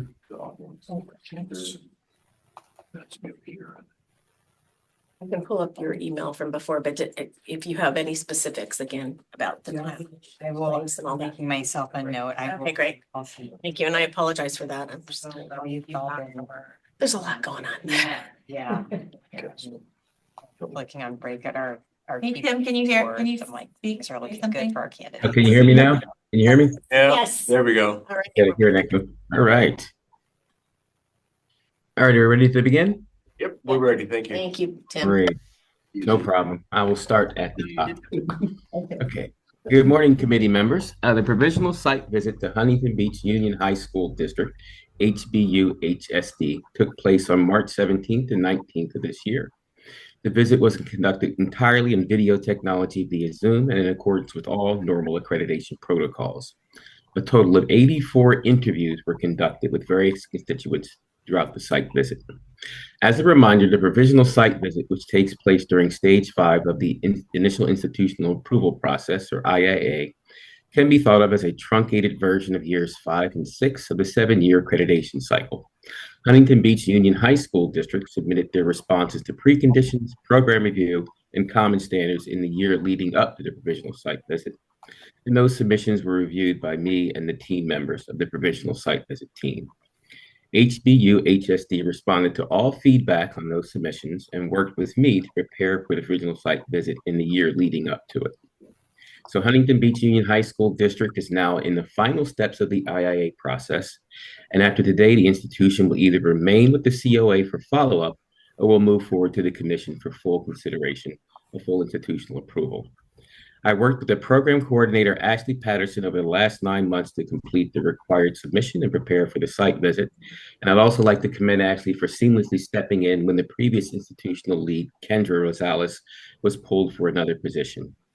And joining us today for this visit, along with Ashley, is Rocky Murray, Executive Director of Curriculum, Instruction, and Categorical Programs. And also joining us today is Team Lead Valerie Saylor. Valerie was an absolute joy to work with and was a fantastic leader and made the process extremely seamless and flawless throughout. And I commend her for her leadership. We'd also like to thank our site visit review team members, Kim Nguyen and Christina Stephanie, for contributing their time and expertise to the visit. I will now turn the presentation of this item over to our team lead, Valerie Saylor, who will present the findings and the team's accreditation status recommendation. So Valerie. Good morning. I would also like to thank Ashley Patterson and her team for working to make this site visit a seamless process. The visit was very organized, evidence was thoughtfully presented, and the interview schedule allowed the team to interview all constituent groups. I would like to thank our team members, Kim Nguyen and Christina Stephanie, for their dedication and professionalism. They were truly a pleasure to work with. And I would also like to commend Timothy Weeks as the state consultant on this visit. He was available, responsive, and very knowledgeable through the entire review process, and I hope to have the opportunity to work with him again in the future. This team did a phenomenal job of reviewing all the available evidence on the Huntington Beach Union High School District's accreditation website prior to the visit and constructing meaningful interview questions to confirm the evidence we were reviewing. Team members remained grounded in common and program standards and carefully aligned evidence to standard language. HBU-HSD's single district induction program is embedded into the culture of the district and provides a very individualized and personalized experience for each candidate in the program. Constituents interviewed were both knowledgeable about the program and excited about it. Many people interviewed shared how meaningful the program became to them when the district decided to start their own induction program. While there was nothing wrong with the program the district was affiliated with previously, having their own program allowed them to customize the experience for their candidates. The team found highly supported candidates meeting with trained mentors who work with them on a weekly basis through individually designed ILPs, which included cycles of inquiry and facilitated growth in the CSTP. The program is well communicated both to candidates and the district as a whole, and there is continuous work occurring to run a program that is beneficial to district teachers and students that meets both common and program standards. The team found all common and program standards to be met. There were 2 areas in common standards 2 that were met inconsistently. This was around the area of retaining coaches based on a systematic analysis of data. While the data is collected and a plan was articulated in writing, the plan was not implemented at the time of the visit.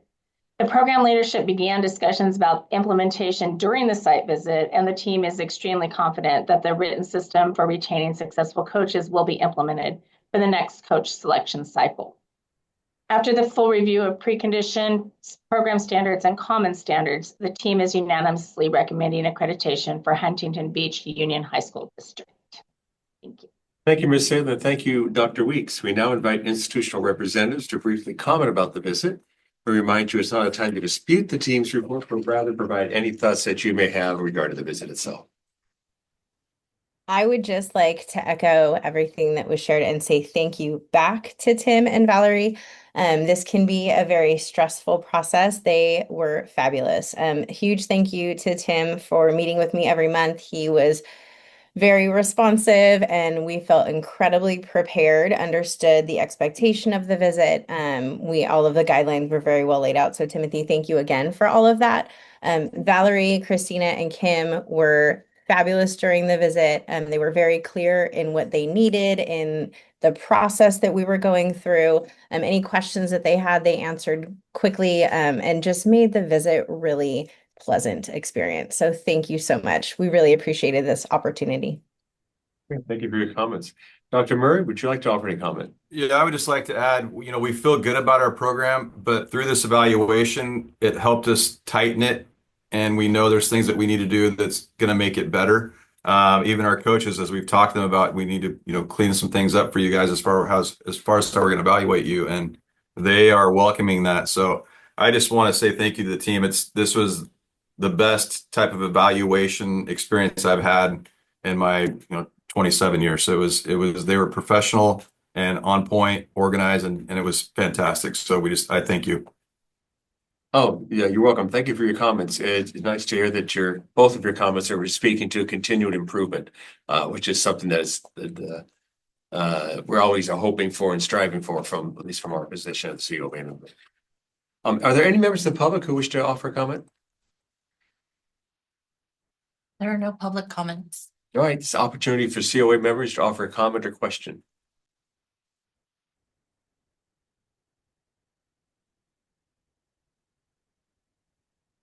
I waited my 7 seconds. All right, no comment. Would anyone like to make a motion?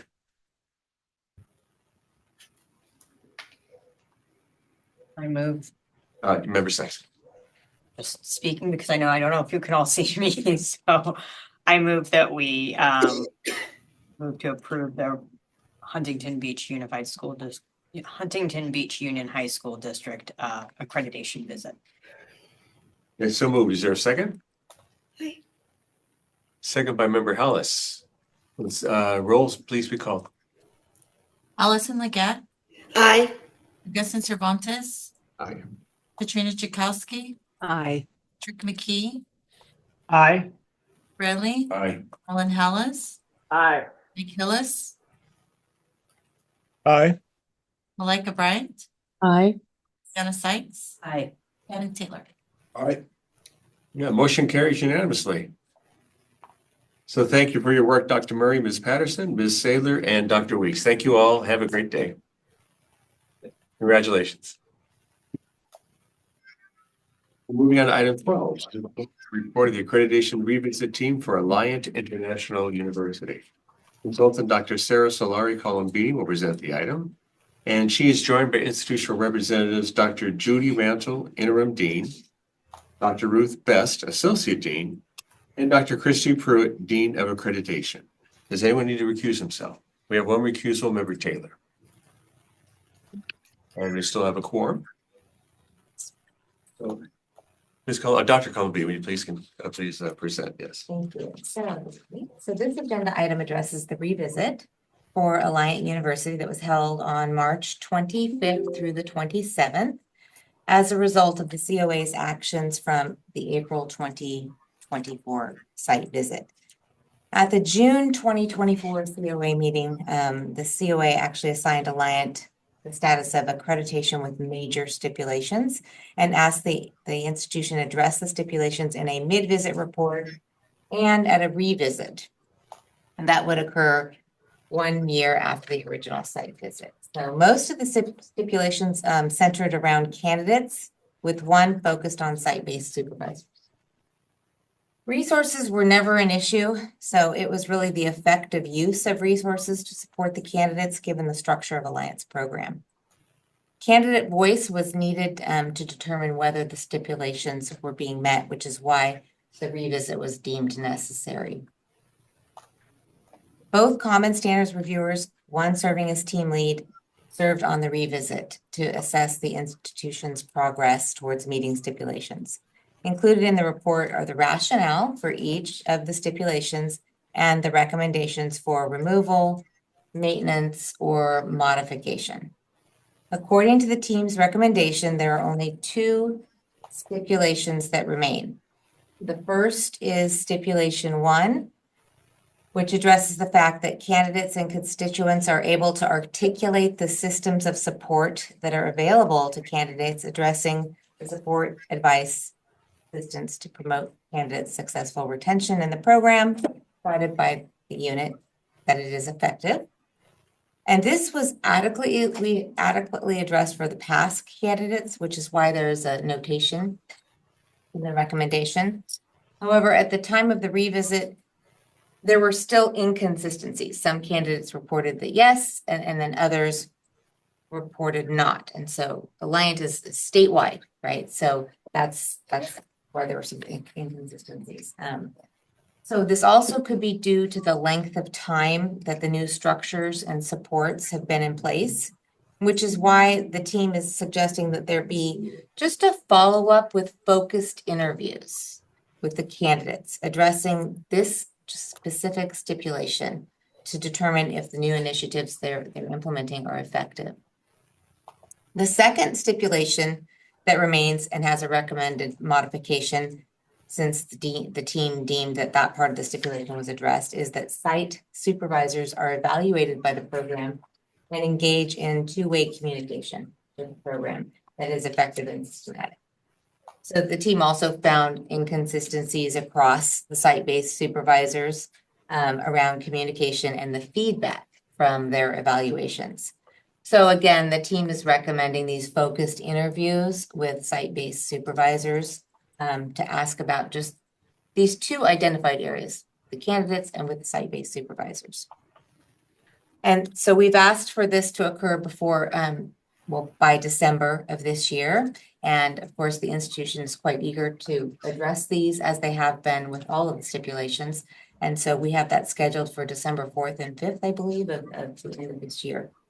So with that, I want to acknowledge the hard work that has been done by the institution to ensure that, first of all, the revisit team had many constituents to interview at this revisit. There was definitely good representation. And our 2 reviewers, of course, Marita Mahoney, who have been very diligent and dedicated throughout the original site visit and this revisit. So we do have the representatives from Alliant today with us. If you have questions, I've asked them not to prepare a presentation. I said that they're just here to answer any questions that you may have.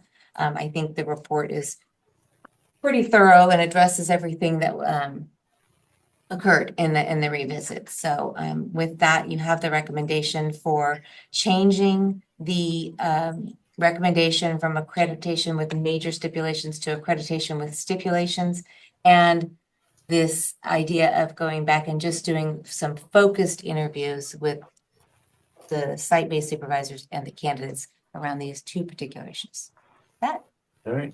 Thank you, Dr. Solari Colombini.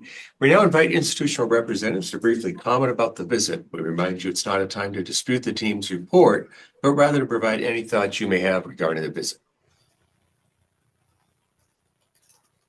I had asked them not to say anything. I'm sorry. I had asked them not to prepare anything. So, but they may have a comment. Right, so, no worries. Okay, so we had asked, but if they have something to say, it's okay. Okay. All right. There's Christy. Okay. Yeah, Chris. Dr. Pruitt. Well, I just wanted to say thank you. Thank you to the commission for the continued guidance and support extended to us. We also appreciate the team's time and effort and guidance, especially thanks Sarah and Edmundo. Just very excited about moving forward and looking forward to the focused interviews coming up at the end of the year. Thank you again so much. Well, thank you, Dr. Pruitt. It's now an opportunity for members of the COA to offer any comments or questions.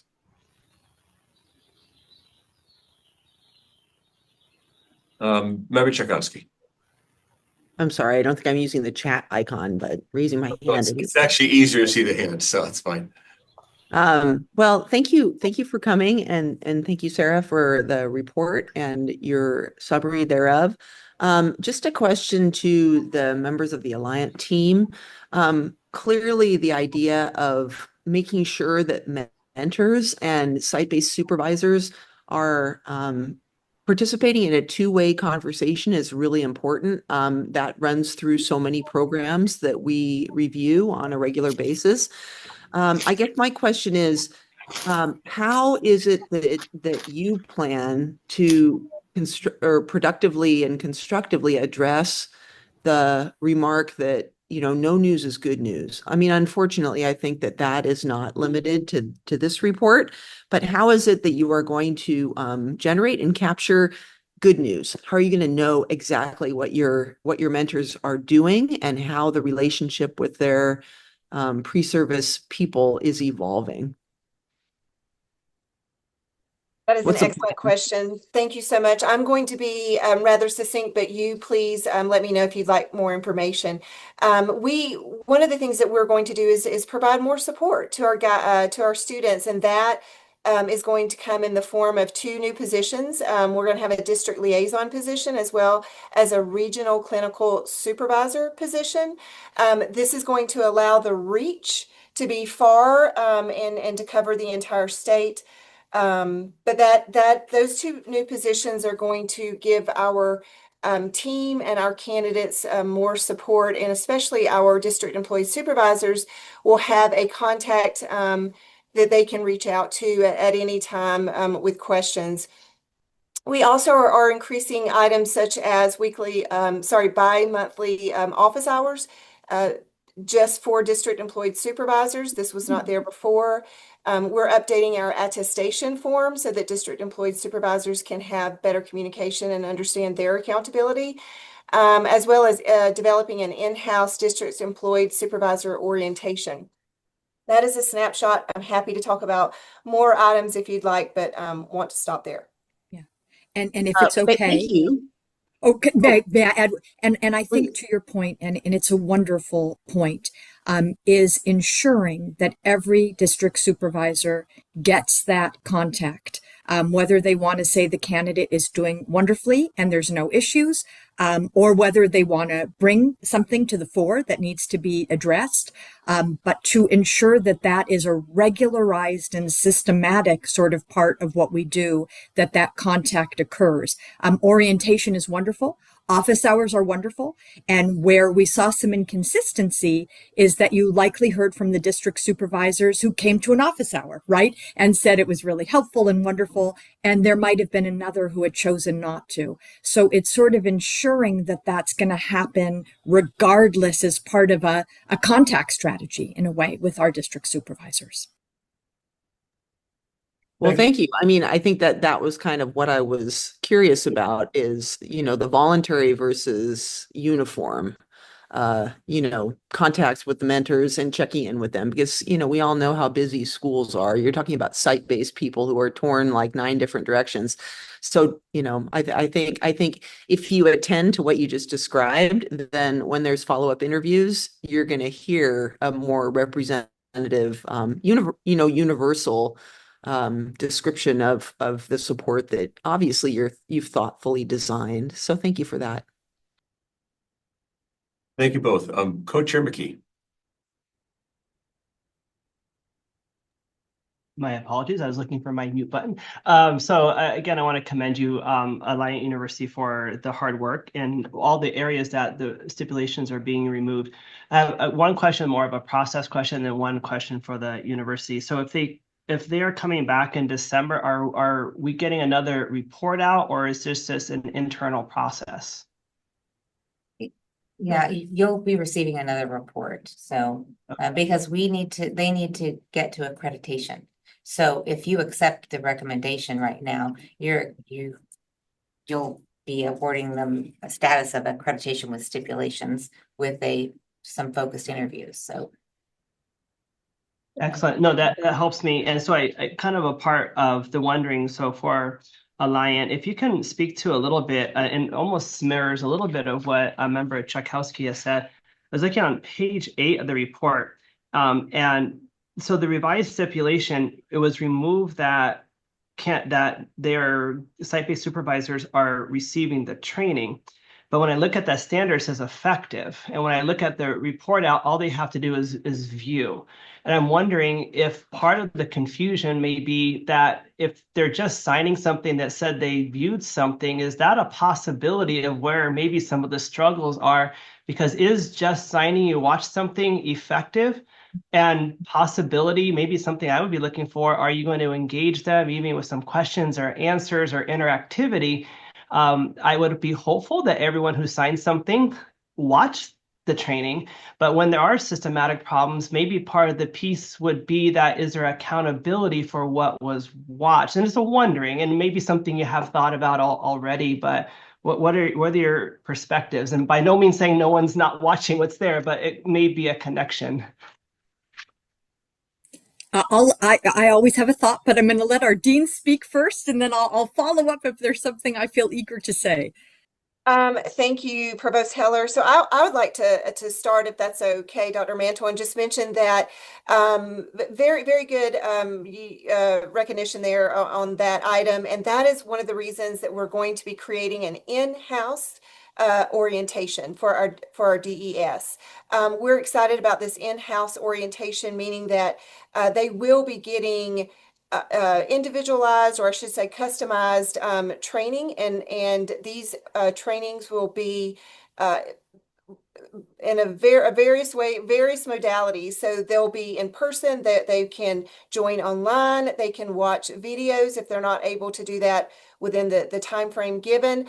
But this is going to allow for that increased two-way communication.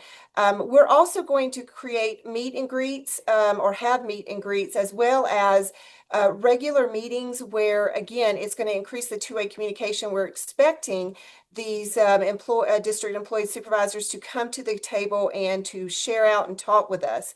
Again, we're going to have various modalities of delivery. We hope that they come to the table. We hope that they're able to join us, but if not, we're going to be sharing out our information via newsletters, emails, and again, giving them opportunities to share information. We also are creating a survey where we collect this data, and we let that data inform us on how we need to be changing or responding to our district employed supervisors in a better method. So I'll pause there. And I will add, and to what you're saying, and coming from even our last visit, it doesn't matter what you have on a signed piece of paper.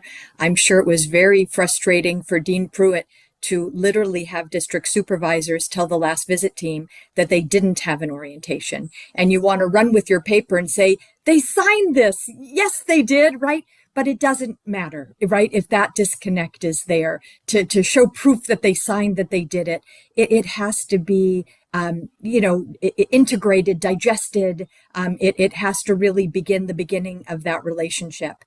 And so again, and having our district supervisors being able to actually, in a sense, attendance, know that they have come to one of our Zoom, synchronous in-person orientations, offering them at all sorts of times, early mornings, lunches, evenings, and getting that number. And if somebody just simply can't, then setting up an individual outreach meeting where we go through the key. So if we could do it in groups, great. And we'll try to offer it at every possible time. But if not, it will be an individual one-on-one. When can I meet with you to begin our foundation, of that orientation? And of course, with returning district supervisors, that could become less now I just want to touch in, do you remember everything? Do you need anything? But certainly as we onboard new district supervisors. So one, we agree with you 100%. And two, it was just a huge disconnect that happened in the very first visit with you all, right? And I think you underscored that quite well. And thank you, Dr. Heller. So I appreciate that. Sounds fantastic. I think it changes it from we hope they do something to they're required. And so as we move forward on recommendations on the modified stipulation, I would almost keep the words receive training still in that modified stipulation in my own, and I know we'll get there in a moment, because I think that's the piece we're still looking for, and that looks like it was removed from the modified stipulation. But that's only my perspective. Member Cervantes, and then, I'm sorry. I'm sorry, Dr. Mantle, did you wish to comment on that? Go ahead, Dr. Mantle. You're muted. There we go. Can you hear me? Yes. Okay, thank you very much.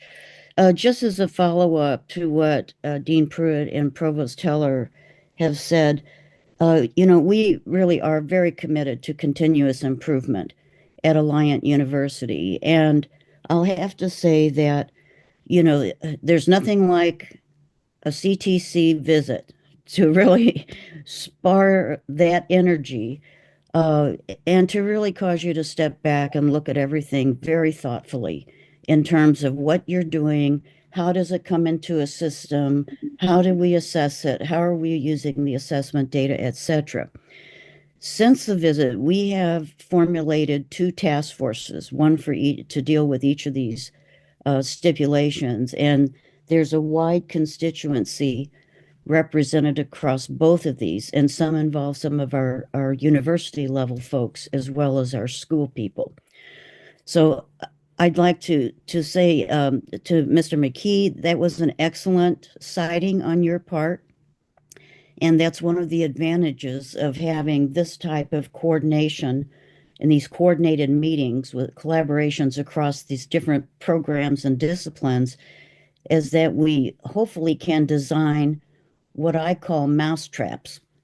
And that is, we want to be sure that we catch all of these types of things, and we have a lot of eyes on them right now.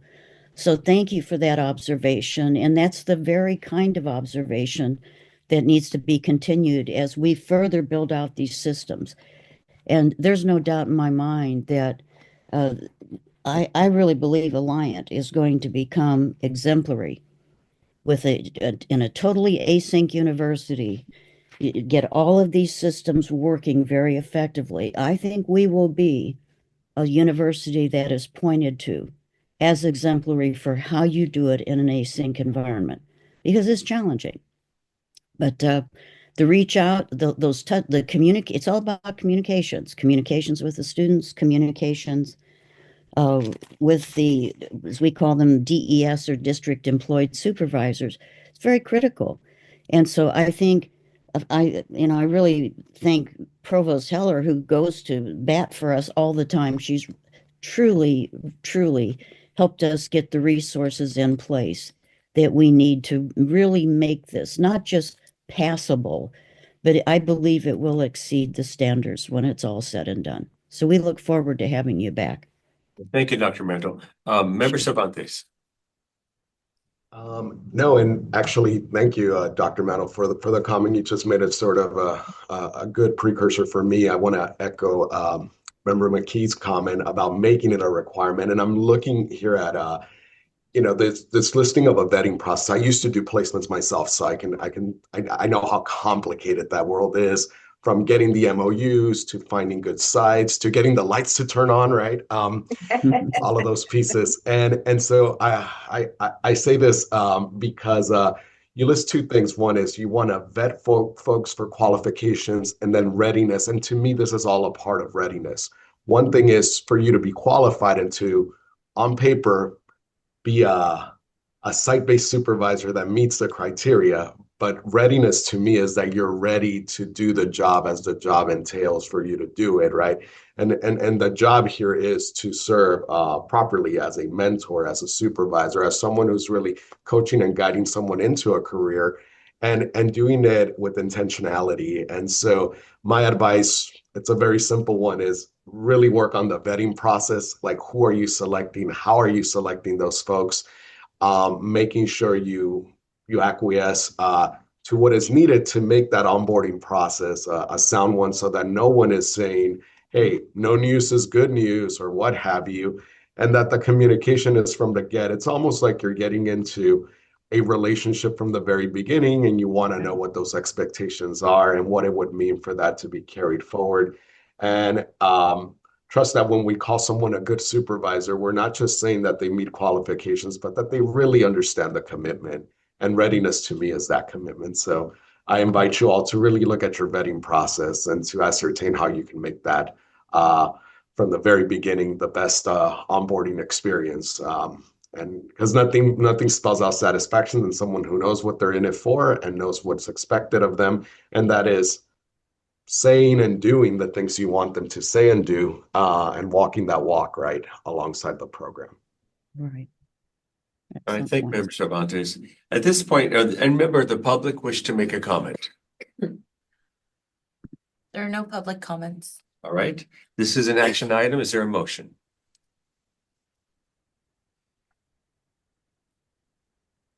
Co-Chair McKee. I move that we change the accreditation for Alliant University from accreditation with major stipulations to accreditation with stipulations, with the recommended modified stipulations, with the exception of number 2, just adding in the language that says received training.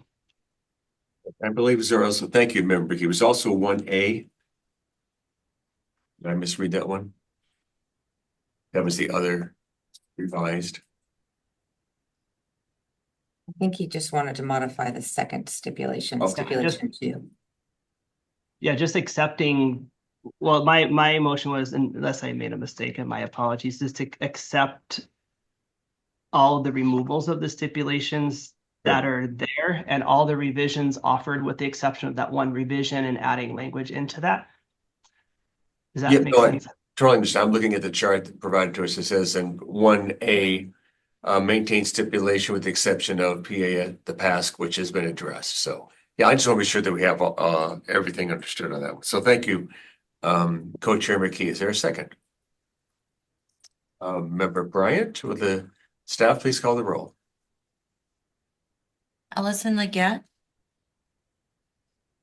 Aye. Justin Cervantes. Aye. Halsky. Aye. Patrick McKee. Aye. Bob Fraley. Aye. Lynn Hallis. Aye. Mike Hillis. Aye. Malika Bryant. Aye. Juliana Sykes. Aye. Okay. Could I ask that Sarah just read the modified Yes. version? Yes. Just to make sure that everybody agreed to the version. Thank you. The motion that was carried was that the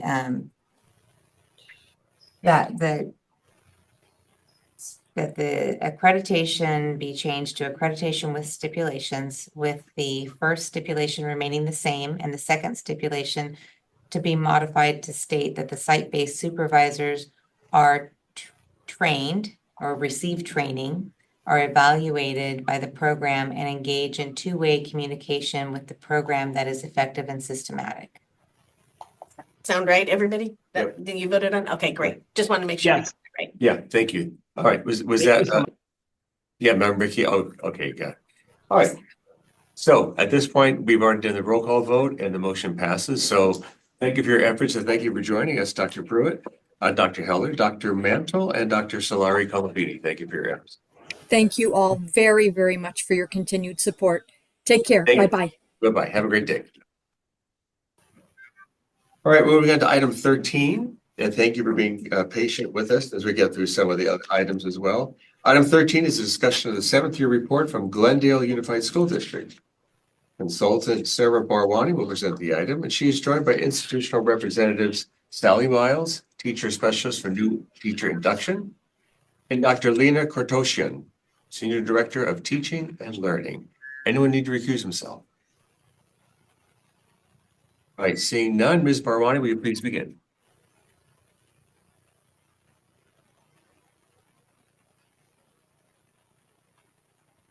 Yeah. Yes. Yeah, there she is. Okay. Hi. Good morning. I just want to make sure that all of our members are here. Okay, perfect. Good morning, committee members. It is a pleasure to be here this morning to introduce the 7th year report from Glendale Unified School District, a follow-up to their April 2024 accreditation visit. The report provides detailed explanations of the actions the program has taken to address the Met with Concerns finding on Common Standard 1. The finding related specifically to the need for ensuring appropriate staffing resources to support all new teacher candidates, as well as the ability to confirm that all mentors have knowledge of diversity in society, including diverse abilities, culture, language, ethnicity, and gender orientation. I'd now like to welcome Sally Miles, Teacher Specialist for New Teacher Induction, and Lena Kortoshin, Senior Director of Teaching and Learning, to summarize their progress on meeting the concerns the team had regarding Common Standard 1 and to answer any questions you may have. Thank you, Sarah. I'm Lena Kortoshin. I'm the Senior Director of Teaching and Learning, and I oversee the induction program with Sally Miles, who is our amazing teacher specialist. First and foremost, I want to thank Sarah for being with GUSD for the last 2 years. She has done an incredible job of mentoring us, supporting us, and giving very supportive feedback and walking us through this process. Personally, from GUSD, thank you, Sarah, for being there for us. So thank you for the opportunity to discuss the 7th year follow-up report. Ms. Sally Miles is going to talk about what we have done to fulfill our recommendation that was made by the visiting team in 2024. I'm going to turn it over to Sally. Sarah.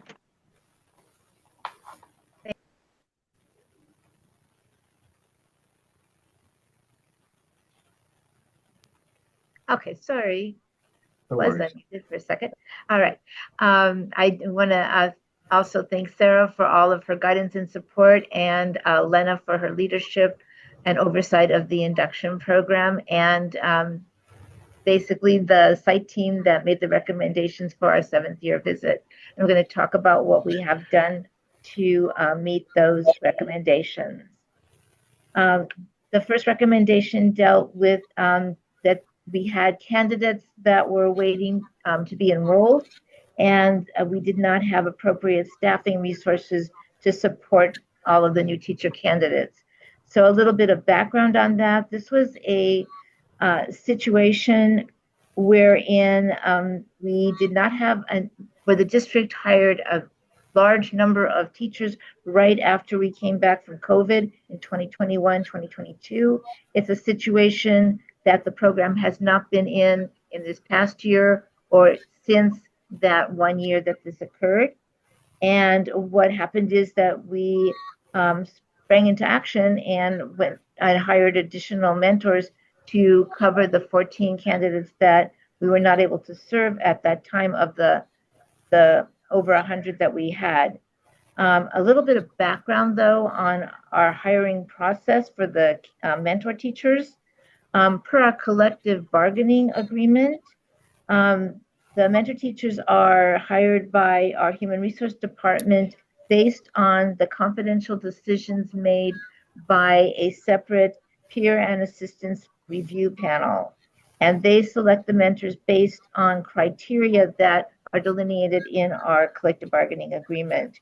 And these criteria include observing the candidate and interviewing them, and a paper screening before that. That whole process of hiring new mentors takes about 3 to 4 months, but from the time the position is flown to the time the mentors have been hired and then trained by our outside consultant in mentoring matters, which we require before they work with new candidates. And so while we did that, We were not able to start serving these candidates until the second semester when we started a brand new cohort for them with the new mentors. But we do not want that to happen again. We did not provide them with resources in the meantime, with all the confusion that was occurring coming back from COVID, and we do not want that to happen again. So we have made provisions for, should that circumstance arise for even one candidate that we cannot serve, we will make sure that they will get an initial visit from program leadership and then subsequent bi-weekly check-ins with the candidate with the provision of resources as needed. And the program will also provide professional development sessions, especially geared to the needs of any candidates who have not been paired with a mentor. And this will include meet with a mentor office hours sessions. So that is what we will do for the first issue that was concerned. On the second issue, where it says, while the district may attest to the application process for mentors through the interview process and reading of submitted documentation, which I just described, it was not evident that mentors have specific knowledge of diversity in society, including diverse abilities, culture, language, ethnicity, and gender orientation. And as noted above, the mentors are selected by a separate PAR panel and with the confidential selection. And then we wanted to make sure that in order to ensure that the mentors have specific knowledge of diversity, we have provided 3 hour-long interactive training sessions that are mandatory for all mentors, and they focus on personal values, stereotypes and biases, noticing inequity and promoting inclusiveness, and coaching for equity and inclusion.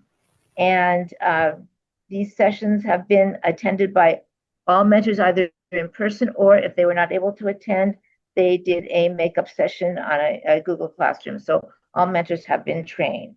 And this will continue every year. They will have these sessions every year with the sessions being modified as needed to up the game, basically. In addition to the mentor sessions, we also have added to their mentor ILP a section on inclusion and equity. And so the mentor ILP is our way of giving feedback to the mentors and evaluating what they're doing. And it's a goal-setting document wherein they look for an area that they want to improve and an area of that they have strength in based on a continuum of mentoring standards. And we added a diversity and inclusion sections where they also contribute a goal that they want to work on either personally as a coach in terms of diversity and equity, or that they want to work on with their candidates to improve their knowledge of diversity and equity. And I'm pleased to say that with the combination of adding this to their mentor ILP and the sessions that we've had, which have been very successful, they are now adding more of this into the work that they're doing, not only on themselves, but also with their candidates, which of course transfers to the work that they are doing with their students. So those are the ways that we have met the concerns of the accreditation committee. All right, thank you, Ms. Miles. Any member of the public wish to offer any comment? No public comments. All right, any additional discussion from COA members? Any comments or questions? Member Tchaikovsky, and then Member Bryant. Well, just really briefly, thank you for thinking about all those considerations, particularly regarding the selection of mentors and their qualifications. I guess I was kind of curious about the recurrent word of the description confidential when it comes to the collective bargaining unit's selection of mentors. I mean, I guess I would like to know more about alignment between the criteria that are being used by the union to identify mentors and expectations per standards on the qualities that mentors have. How do you negotiate and communicate and ensure that the criteria that are used to select these people are in fact aligned with CTC standards for mentors? It is kind of a different kind of a model, so that the induction program does not really have a say in the hiring of the mentors, because everything is set by the collective bargaining agreement and done by the PAR panel. Our director of teaching and learning, who is also has oversight over the induction program, does sit as a non-voting member of the PAR panel. Actually is a facilitator of the panel, so she knows which candidates have applied. She's there for all the deliberations after the PAR panel has interviewed and observed the candidates, and she will know who has been selected, and then it's referred to me. So that information of what questions are asked and all of that is really something that has been developed by the PAR panel, and we are going to hopefully be able to work on aligning that more to the questions of the standards. But right at the moment, we don't have the ability to do that as an induction program. Thank you, Ms. So Miles. if I may jump in, Sure. may I jump in? Yes, please. Okay, so as Sally said, she's right. I'm in charge of the PAR panel per assistant review. So the way we select mentors are that the HR department flies the position for if any teacher who has meets standards and has been serving the students over 3 years. So that's the first requirement. So teachers apply, and there's a process. After teachers apply, the HR department provides us with the applications. Then the PAR panel convenes and looks at the application. We have a rubric of their writing skills, because they have to write some kind of a couple paragraphs as an essay, and also their resumes and their evaluation that they got meet standards, and they grade them based on the rubric. Then I will set up interviews. Before the interviews, they go do observation, the PAR panel members, which I will come up with the schedule and send them to observe the prospective mentors, as well as to interview them. Interview questions are aligned to common standards on the CTC common standards. And then we reconvene back, and it's again use the rubric to grade them. And then we add the scores of the written portion, the interview, as well as the observation, and the standards are high. The PAR panel decides who are going to move forward to be future mentors. Once the list is compiled, then Sally gets involved as the teacher specialist who supervises the induction program. And then Sally gets them, the way Sally gets, after she gets the list, she makes sure that they really get the training, Mentoring Matters training. Once they get that training, then they will be ready to serve the mentees, but not before the training. All right. So hopefully that clarified the question that you guys have. Yeah, thank you. Okay. Thank you for your comments, but we are running way behind schedule at this point. I want to be sure that we move on to the others who are waiting for their time. Are any other comments? Member Bryant, did you wish to offer a comment or question? Yes, I'll be quick. Twofold. One, thank you as an institution for addressing these and making your response, I do wonder if there's an opportunity to consider how you could have a proactive pool of mentors so that you do not run into this issue on a continuous basis. Because this goes back to a conversation that you may not have been a part of, but as a committee we were a part of last month, where we were talking about institutional infrastructures around ensuring that candidates have an ability to participate when they're eligible to participate. So this goes back to the preconditions as well, and the consistency in terms of opportunities for individuals to have access to this process as early as possible across the state. And so this is just another example of the need for us to engage in this conversation and look to see what we can do to assist with providing consistent solutions. Sally, do you want to address it, or you want me to address about the survey that you conduct? So to see, so what Sally does is she conducts surveys. She already has sent the surveys out to see how many the possible mentors we're going to have for next school year.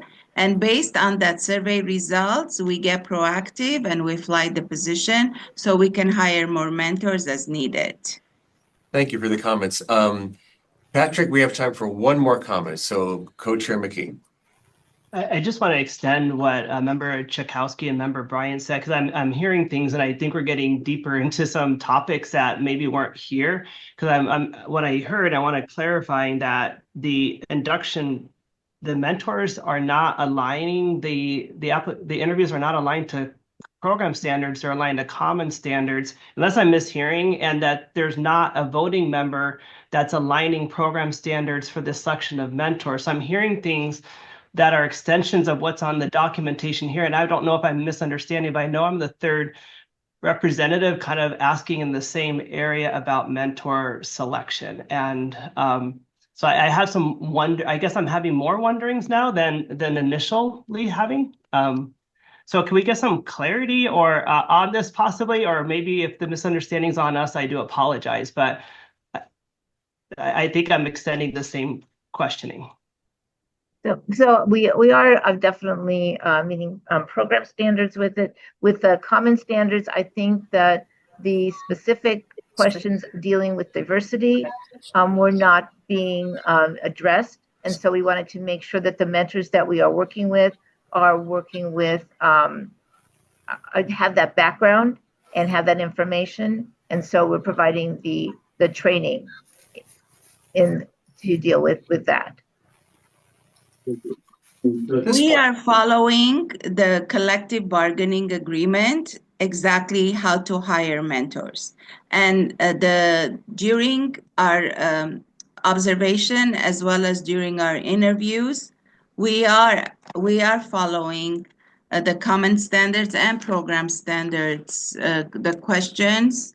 We are following that. It's not that we're not following, but on the other hand, we really have to follow what's written in our collective bargaining agreement, how to hire mentors. All right, thank you. So we're going to move on to a motion. And remember that at this point, COA members, our role here, our task is to either accept or not accept the action, the seventh year report. So those from the institution, the comments that have been offered here in the discussion that has been engaged in, be used for continuous improvement and looking forward. So with your next report, you'd be able to perhaps address these better in writing. So clear, so that the questions would all be answered within there. So at this point, is there a motion from any committee member?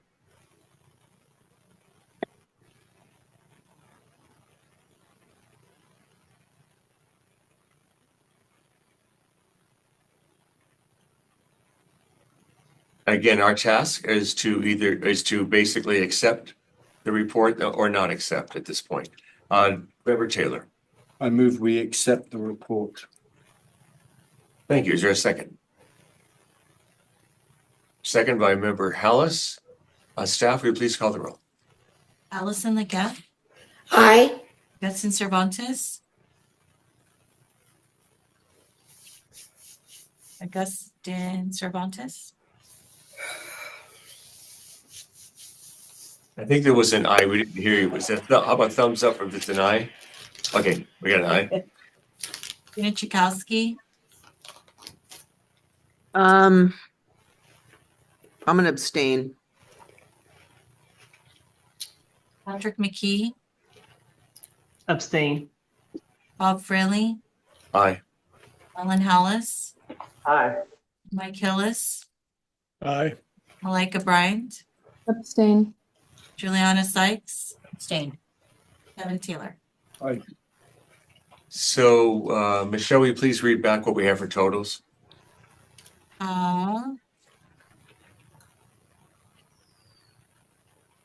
Allison, Stan, Mike, I thought I heard 4 abstains. I think I hear 4 Yeah, that's- abstentions. That's what I came up with How too. many do we have here? We have Should we have 9?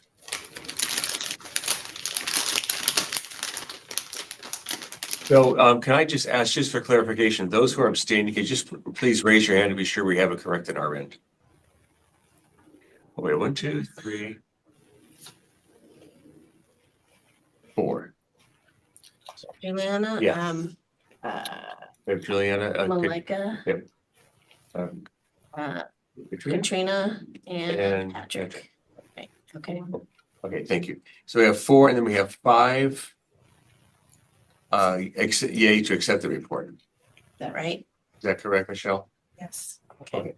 All right. So at this point, we do have the majority at this point would go ahead and accept the report.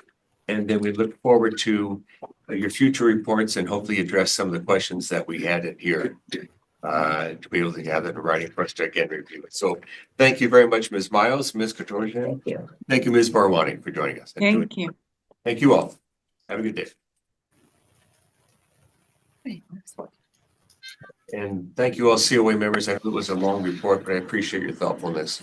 And the end result is we did accept the report and we're looking forward to hearing what their comments are going to be coming back to us. So it's no way at this point having a discussion or accepting what they're discussing, rather just the report itself. So if I could just clarify something, it is a 7th year report. That's all they had to come forward with, but we as staff can continue to work with them. Yes, yeah, I think hearing the comments that were offered here would help on that. I think when you get into collective bargaining issues, it becomes a little more complicated. So, yeah, our induction folks can work with it. Yeah, I felt that, yeah, so information was good. I just felt at that point we had enough discussion to make Yes. our decision. All right, now we're gonna move on. Thank you to those who are being patient waiting for us. We're on, let's see, Newhall, so we are. So item 14.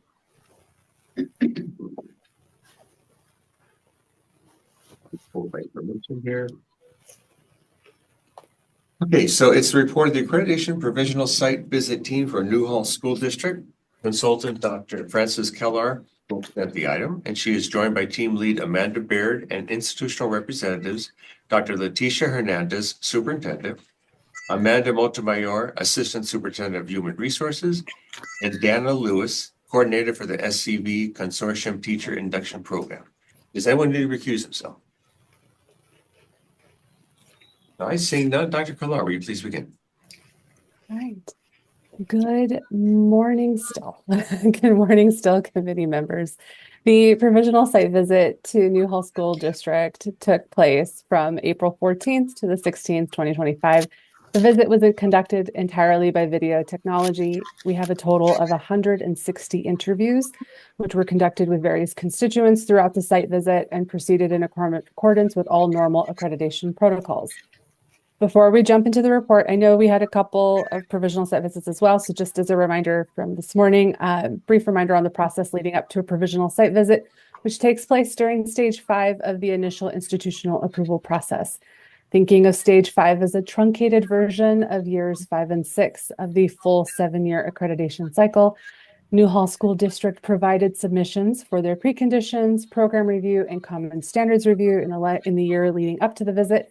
And those submissions were reviewed by the members of the site visit team. Newhall School District then provided responses to all feedback and I had the pleasure of working with them over the last year to prepare for their provisional site visit. Newhall School District is now in the home stretch of the IIA process, and after today's vote, the institution will either remain with the COA for follow-up or will move before the commission for consideration of full institutional approval.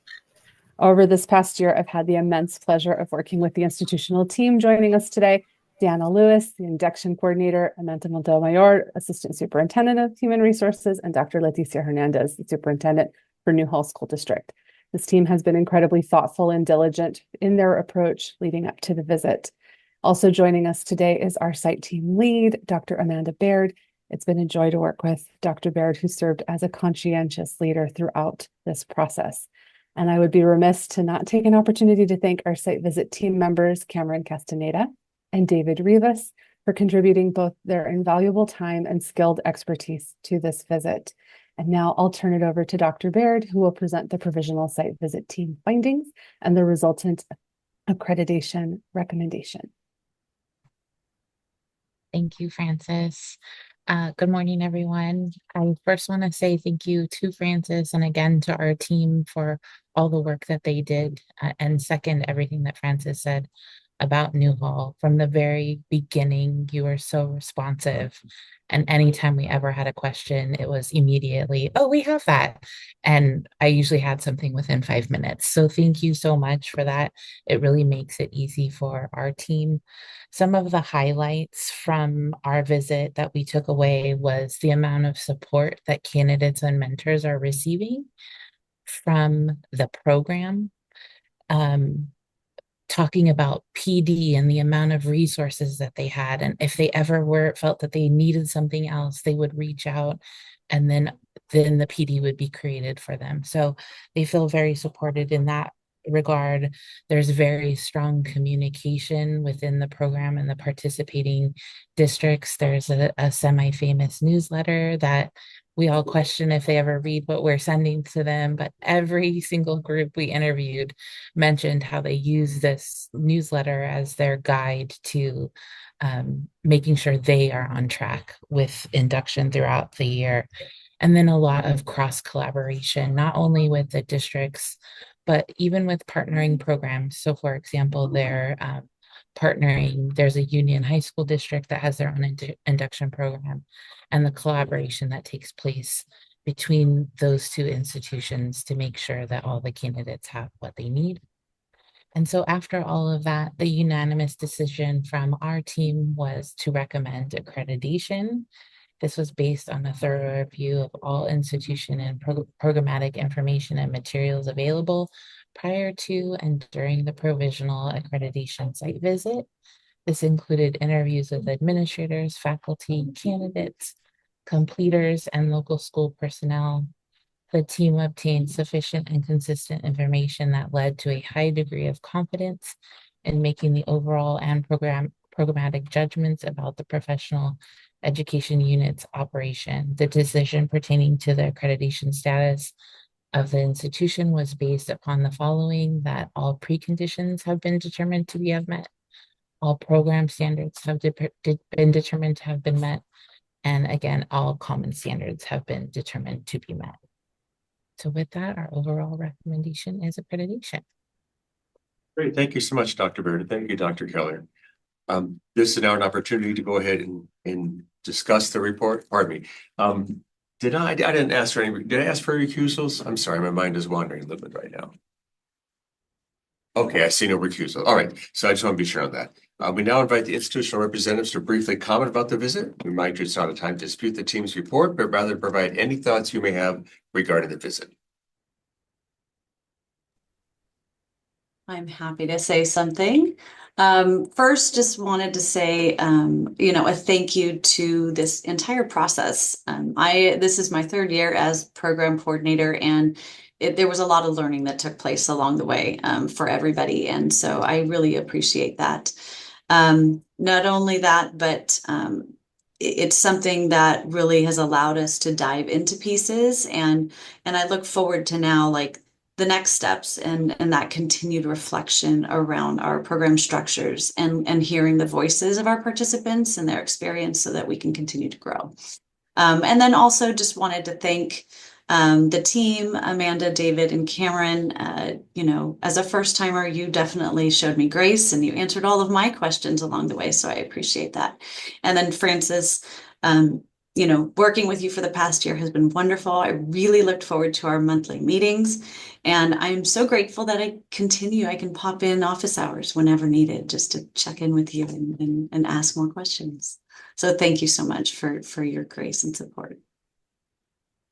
Thank you, Ms. Lewis. Any other member wish to make a comment from institution? No? All right, having seen none, opportunity for the public to offer any comment. Are there any public members waiting? No public comment. All right, thank you. Any further comments or discussion from COA members?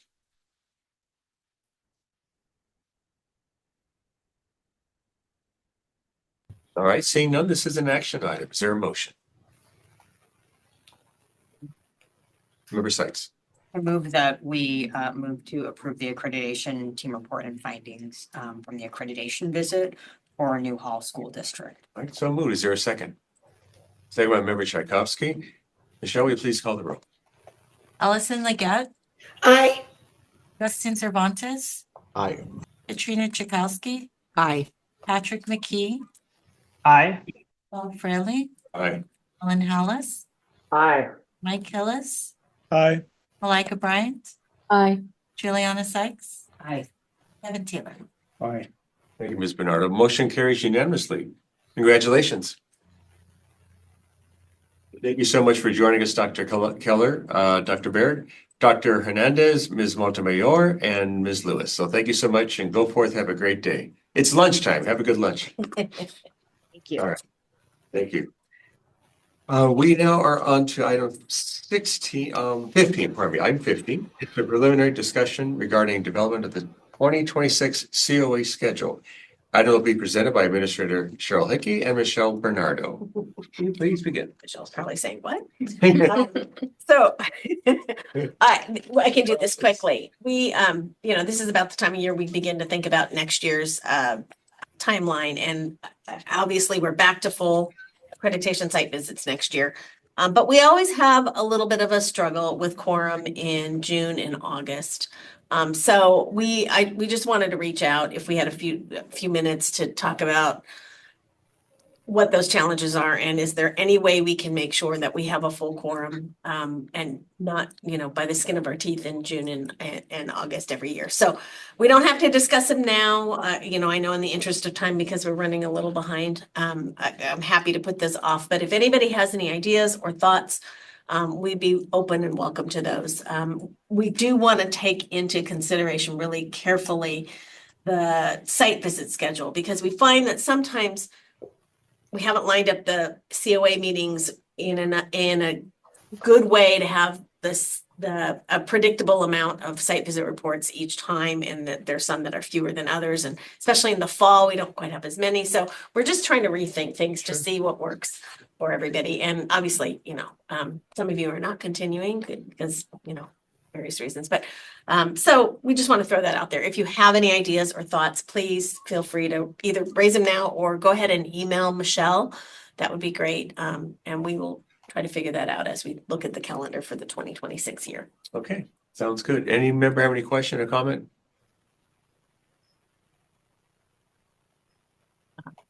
Just a thought. I'm sorry, Member Ricky.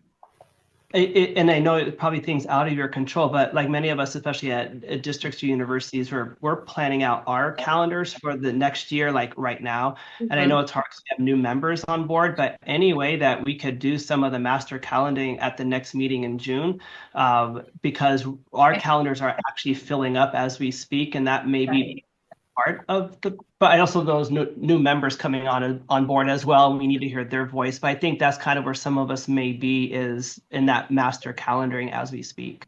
Okay, great. And maybe run a survey. Survey, that's a good idea. Okay, great idea. Potential days, and people could chip in and quickly then captures everybody. That's a great idea. Good point. Thanks, Member Taylor. Okay. Member Bryant. Yeah, just to add to that, just like this year, how we blocked out more time and then we didn't need it. I would rather, frankly, this is just preferencing, do that and plan ahead in terms of anticipating the greatest level of need and then reducing it if possible, because Right. then that just helps me make sure I keep my calendar clear moving forward. And I would just mirror what what Co-Chair McKee said in terms of the sooner we can map this out, get a tentative plan so I can get dates on my calendar and hold them firm, then the easier it will be for me to honor this commitment with the level that I would like to honor it. Wonderful. Yeah, thank you for that. Thank you. Actually, I think you really want it to only be one day, but you'll say 2. So when it is one day, you'll have that second day to, go to the beach or whatever you want to do. All right. Any other comment or question? Those are helpful. All right. Thank you very much on that. Thank you. All right. Now it's the time for public comment. Do we know how many are there members of the public that wish to make a comment? And if so, wondering if we should take a break if we have a considerable amount of comment, but we just keep moving through. Move. Yeah. Okay. All right. So we now take public comment. Those of you in the room, please be sure you have turned in a public card. We don't see anybody here. If you are joining us via video conference, please remember to use the raise hand icon, or if you are joining us via the toll-free number, press 9 on your phone to inform the meeting moderator that you would like to speak. The moderator will inform you when it's your turn to speak. Just as a reminder to all the members, that we should not and cannot engage any conversation on a topic during the time as it has not been agendized. We are happy to take public comment, but if appropriate, a topic can be agendized for a future meeting. And then as a reminder, public comment will be limited to 2 minutes and staff will be keeping time. So do we have any members of the public wishing to offer comment? We'll give it a second to make sure.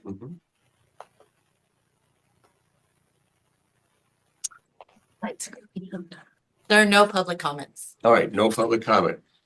Any further comments from any committee members before we adjourn? Well, thank you for, again, joining us via Zoom, and thank you to those who are in the room. It's always a challenge to do all the different parts, but I'm glad that you're able to participate and made the session move along. So thank you so much. Having no further business, I adjourn the May 2025 meeting of the Committee on Accreditation. The next scheduled meeting for the committee will be on Friday, June 13th, 2025. Thank you so much. Thank you. Thanks, everyone. Bye.